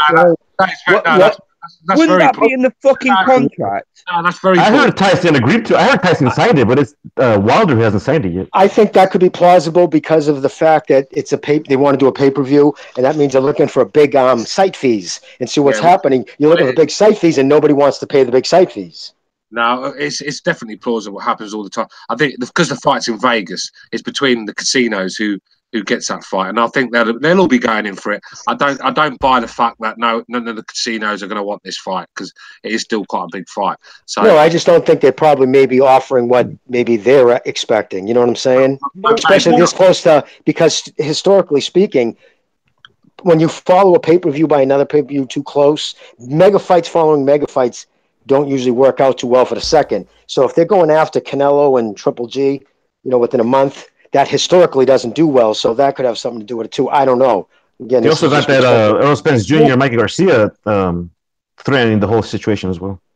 Well, Frank Warren was saying that they weren't sure where it was going to be yet, whether it was going to be like Vegas or New York or whatever, and that there's a suggestion as well. Like a few people have said it on Twitter, like that's like Fury hasn't got a license over there and that yet, and yeah, but that don't mean anything. No, but that's the point that a few people are trying to make is that he can't apply for a license until he knows which state it's going to be in. That is true because if he's fighting in Nevada, he has to get a Nevada license. If he has to fight in New York, he has to get a New York license. And he's going to have to wait until he knows where the venue is. So all these people saying, "Oh, well, he hasn't got a license." Of course, he hasn't. How can he apply for a license when he don't know where the fucking fight is? I see a lot of people saying Fury's afraid. I don't buy that. Well, I mean, but my point is, they're saying it's done. Frank Warren says it's done. They get in the ring, say it's done. Wilder looks shady as fuck. They look like neither of them want to say when it's going to be. And then fucking Shelley Finkel comes out and says he's hopeful that it's going to be done. I mean, okay, but what are you implying here, Abstract? What do you think is happening? Well, I think basically they fucking hate the fucking the success of Joshua, and I think both of them have come together and said, let's fucking create a little bit of a little bit of hype around the fight between us two. I mean, am I being... And then just cancel it, or not cancel it, just not. Sign off Povetkin. Well, I mean, Tyson's fucking pulled out of loads of fights. I mean, look, Tyson and Wilder are both walking contradictions. They I think you're watching too much Jesse Ventura, bro. But I mean, Tyson Fury's pulled out of loads of fights. I mean, he pulled out of one fight. What was it? I can't remember who it was. He pulled it out of the fight on the day of the fight. Who was it again now? The guy Dillian White fought before Lucas Brown. Chisora? Or are you talking about Chisora? No, the giant. Hellenius. Oh, no, it wasn't. It was Ustinov. It was the Ustinov fight. Tyson Fury pulled out the day of the fight. I mean, look, he's pulled out of a few fights, Fury has. I I mean, I don't know. I just didn't think it was plausible. If you look at like Eddie Hearn was saying that like he wanted to fight Sefer Safiri and like a couple of bums like for the first fight. Does it make sense that he's going to go from Pianetta to Wilder? I mean, that don't make sense to me. Listen, just be thankful if this fight gets made. Just be thankful that it's going to be on, because it's not going to get made. I still don't think it's going to get made. Well, if it does get made, just be thankful that it's been made early. All right, it's too early for Tyson Fury, but I don't think you can give Tyson Fury 2 years or a year and a half, because he might not even be in boxing then. This guy's a fucking. He could be in a nut house by then.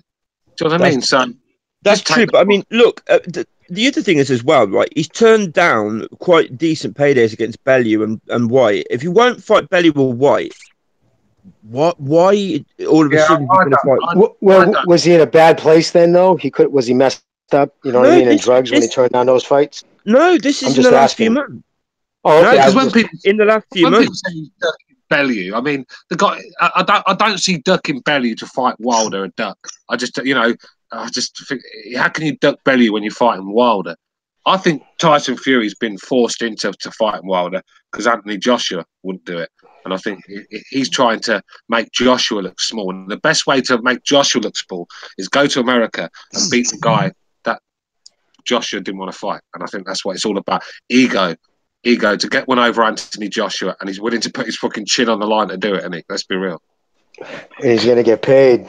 Well, Fury would be ahead of Joshua, you could say, because he beat Klitschko before Joshua beat Klitschko, so he has one up, and then he beats Wilder, something that Joshua wasn't willing to do. So yeah, Fury's number one. That's true. Yeah, if Fury wins that fight, he's number one.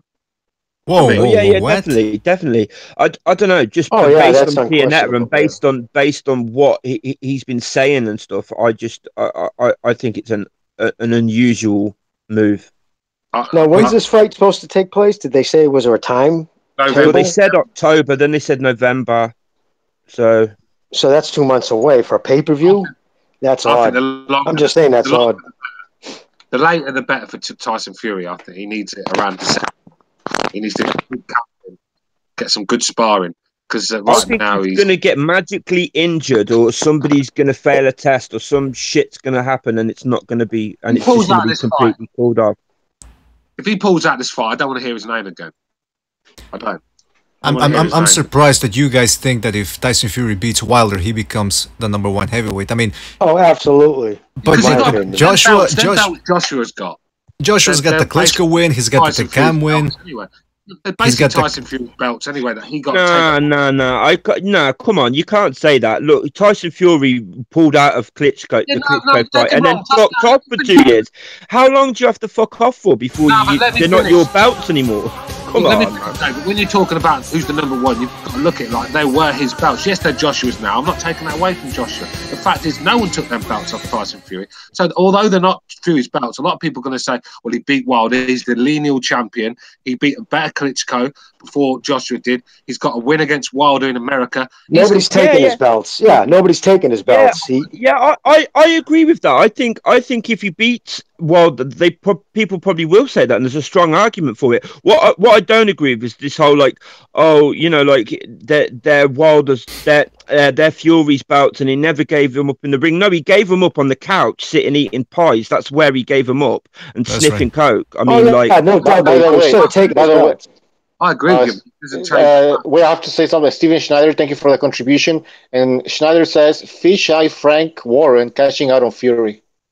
Well, definitely. Possibly. I mean, Fury's unstable. You might just retire tomorrow. We don't know. Remember what he saying to his wife after the fucking fight? Wasn't that the craziest fucking thing you ever seen? I was like stunned. Yeah, he's done that a few times, Tyson. He sings in the ring and stuff, and in interviews and stuff like. Yeah, I wouldn't call it singing. I wouldn't call that singing. You think he'll get Anthony Joshua next? He's the regular champion for the WBA heavyweight. Well, hold on. I want to get back to something that you guys were saying. Tyson Fury, you guys were saying, I want to get back to something. First of all, I wouldn't call what Tyson Fury does singing. Number two, I still think Fury has, I mean, fuck, Anthony Joshua, I still think he has the better resume. He fought and beat Klitschko. He beat Takam despite the early stoppage, and he did beat Joseph Parker despite again the lackluster nature of the fight. But yeah, I'm sorry, I thought I was on mute, dude. I apologize. Well, that's all I'm saying. Yeah, you're right, BDA. Right now, Joshua has the best resume in that division. But I just think for Fury to go to America, beat Wilder in America, with being the lineal champion as well, I just think he might tip it on the #1 list. Although Joshua will have the belts and he's still a big player, but we could be talking when the time Tyson Fury fought Wilder, Joshua could have been knocked out by Povetkin. Still, we could be wasting our time talking about this fight because it might not even happen. But I agree with everything you said. Right now, AJ is got the best. Yeah, yes. And then, but if Fury did come over there and beat him, it'd be hard. You can't say Fury's not the best. If he did, my only thing is what happens to him after he gets all those millions of dollars. They're going to have someone 24 hours around him. That's going to be a fuck. Imagine trying to keep that fucking dude in line. Holy shit. He might retire after. Win or lose, he might retire. I can see him retiring. I think he might surprise you. I think he'll turn up on the night. I think he can't turn back on his word now. He'll make a right. He'll be finished in boxing. No one will take him serious. He'll be clowned on Twitter. He's got nowhere to turn. He has to take this fight now. He's done enough talking. He said what he's going to do to Wilder, and he's doing for Britain what Joshua wouldn't do. So yeah, exactly. He said those things that you can't take back. What if it's Wilder who doesn't want to fight? What if it's Wilder, the ones who? But then if it comes out, that if he can prove that, if they can just say, "Listen, I want to fight," it's on him. You know what I mean? That usually comes to the surface. I think Wilder wants to fight. Wilder's got to get Tyson Fury now. Don't let Tyson Fury get better. He's got to get him now. Yeah, the thing is, when these guys pull out of these fights, they spin it any kind of way, man. They like even with all the talking that they'll spin it, man. I'm telling you. I think they're gonna try to build up the Anthony Joshua versus Wilder more. I think after the Povetkin fight, AJ is gonna fight that Char guy, and probably fight somebody else before he fights Wilder. What is it with this? They're trying to take a bit of shine off of. I think they're trying to take a bit of the shine off of AJ Povetkin and off of AJ himself and build their names a little bit. And do you know what? They've been successful. Wilder is a bigger name now than he was like before this controversy started. He got more pressed off this than he ever did from the PBC. Absolutely. Yeah. I mean, he's making his name off who he's got. The guy who's gonna fight somebody. Anthony Joshua is Wilder's promoter because Anthony Joshua promoted Deontay Wilder more than Al Heyman and Finkel ever did. But the heavyweight division is waking up, man. We got a lot of great contenders. We got Wilder, White, Ortiz, Bellew, Fury, the other Fury. I mean, Great might be stretching. Great might be stretching it. Ortiz has done as well. Ortiz is 72. I'm surprised the lack of respect. I said it's waking up. I didn't say it was great. I'm surprised the lack of respect Povetkin's getting. I mean, no one's really giving this kid a chance. This is a dangerous fight, man. Yeah, me too. I agree. Anyone who knows boxing, when you see these casuals, who the fuck's Povetkin? He lost to Klitschko. What do you mean, Vladimir Klitschko, the one that reigned the heavyweight division for 10 years? That one. I mean, Klitschko had to lean all over him. I mean, that was a disgusting fight. That Klitschko had to lean all over him. Klitschko should have been disqualified in that fight. Povetkin arguably has the best or the second best resume in the heavyweight. But I'm going to say second best because he lost the big one. But the other names on there, he's fought everybody. Povetkin's fought everybody. And the thing is, AJ's open to the left hook. AJ's wide open for that left hook, and that's a punch that Povetkin definitely possesses. I agree with you. I think it's a dangerous fight. AJ also doesn't like punching down. We've said it on this show before. A few of us have. Yeah. Can I tell you an unconfirmed rumor? But I was told by somebody at the gym. It was right around the corner. He was talking, and he's all tied in and shit. And he was said because he knows Mark Breland, because Mark Breland still comes up here to Lowell a lot for the Golden Gloves. So he talks to Mark all the time.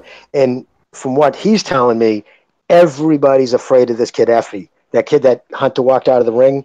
They said this kid punches like Wilder, but he's even more athletic.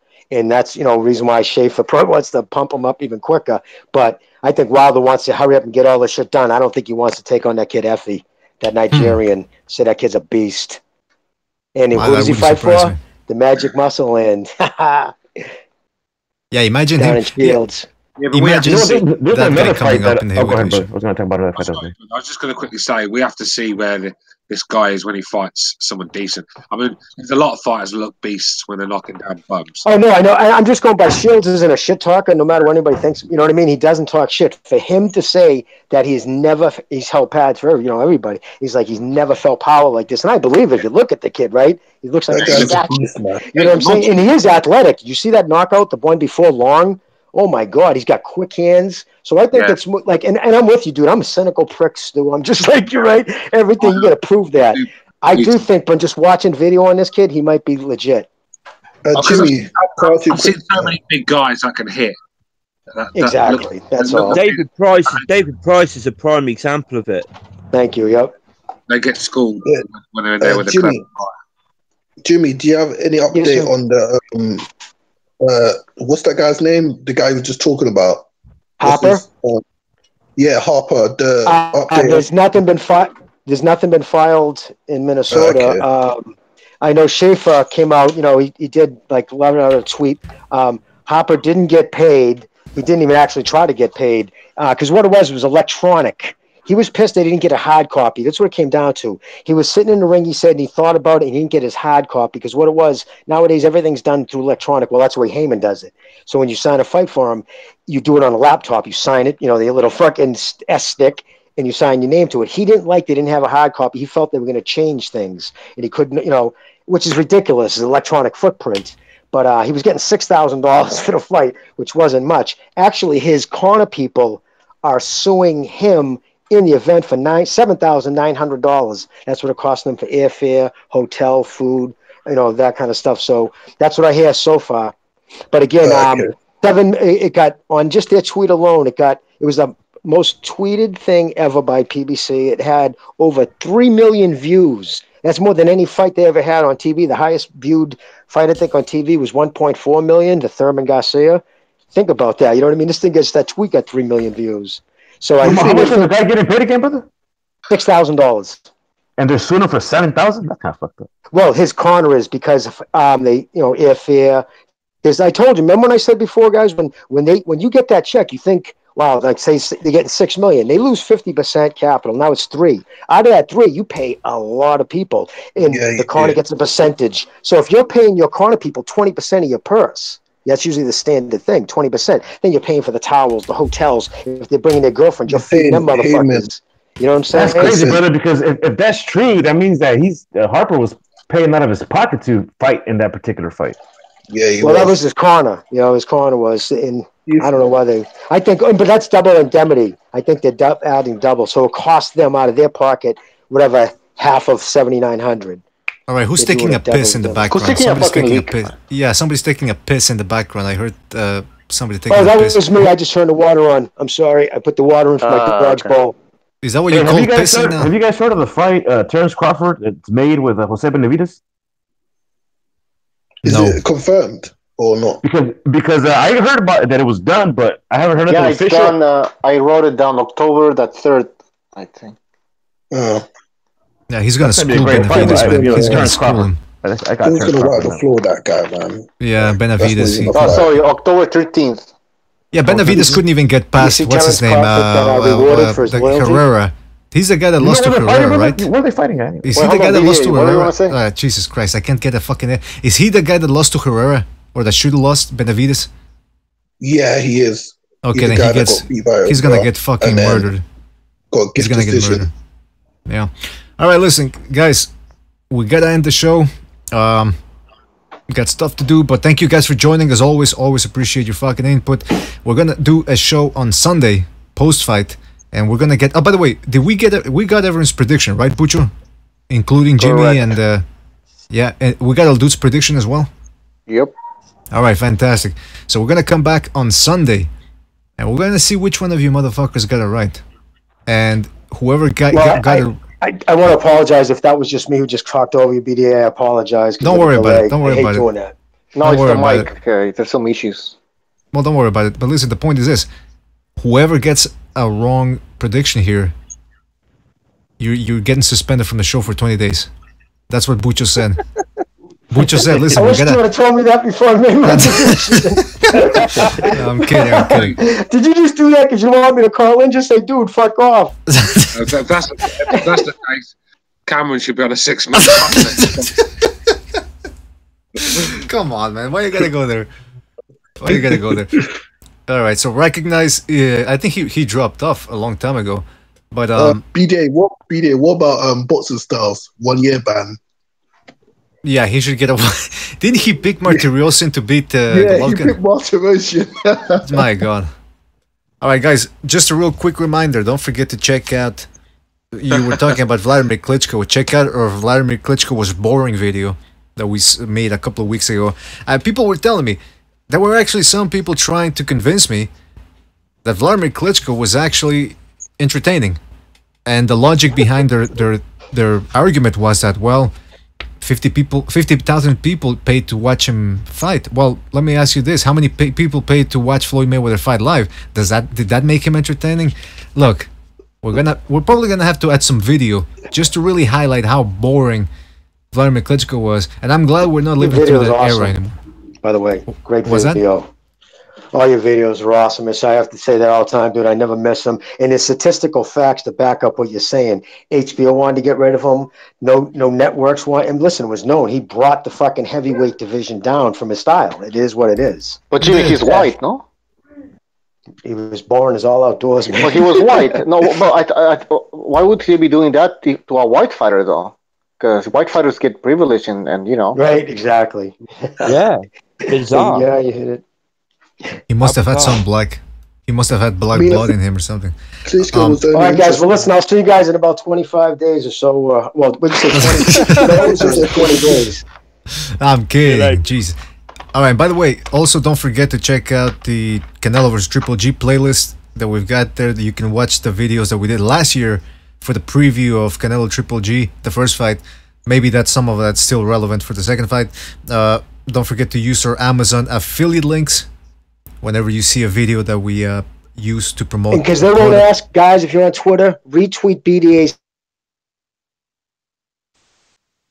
Oh, everybody dropped off. Just when he was about to promote the BDA Twitter page, you fell off. And also don't forget to submit, visit BDA.com. BDA.com. You can submit articles and leave comments for those articles. What were you going to say, Jimmy, before you dropped off? I was going to say, sorry, I'm like, I was going to say, if you guys were on Twitter, seriously, make sure you retweet. Let's get BDA's name out there. You know what I mean? Whatever social platform you're on, these guys aren't going to ask because they're just, the gentlemen and all. But I know every time I get on Twitter, I always make sure I retweet his stuff. I mean, he does, the videos he does. I know the work he puts into it. You guys do, you give us this platform to speak our minds and put up with us. And so it's the least we can do. So let's just put BDA's name out there. Anyways, guys, you all be safe. Have a great evening. All right, thank you, Jimmy. I'll see you, man. All right, fella. Yeah, same here, everybody. Have a good night. See you guys. All right. And thanks for the endorsement, Jimmy. That goes a long way with those endorsements. And yes, check out the Twitter page. Butch is the one that really takes care of that one. So don't always assume that what Butcher says on Twitter is what I'm trying to convey as well. Although I do agree with a lot of what Butcher says, obviously. So thanks again, guys. I want to thank everybody that was in here on the panel. I want to thank Recognize. I want to thank Stu, Apology Man, Cameron was here as well, Abstract Boxing, Boxing Known, El Dude, Apology Man, Jimmy. Who else did I miss, Butcher? Did I miss anybody? Graham. Who else? Graham was there. Jesus. Graham was here. Oh yeah, I think he was here. Anyway, if I forgot somebody, just keep in mind that I'm a little fucked up right now after 2 hours of podcasting. But thanks again for joining us. You guys make this show possible, and you make it what it is. And that same goes for the people in the chat room. You guys know people, join me on Facebook. Facebook.com/boxing debate. I'm usually there, and let's have some boxing talk over there. Yeah, there you go. Check out the Facebook page as well, the BDA Facebook page. I want to give a shout out to John Gonzalez. Stu was here in the chat room as well. Foulpole Boxing, Mr. Coxey, Shepherd of Sons, Nino Gadji. Who else? Jay Perez. Rascala222. Nopal Castellanos. Overhand. And many more. John Gonzalez, of course. Can't forget John. Overhand. Did I already mention overhand? Kyle, the great Kyle, the one, the only Kyle, and many more. If I forget, oh, and of course I can't forget Steven Schneider, who gave a good contribution. Thanks a lot, guys. You make this show possible. Thanks for joining us, and we'll see you in the next one, folks. Take care.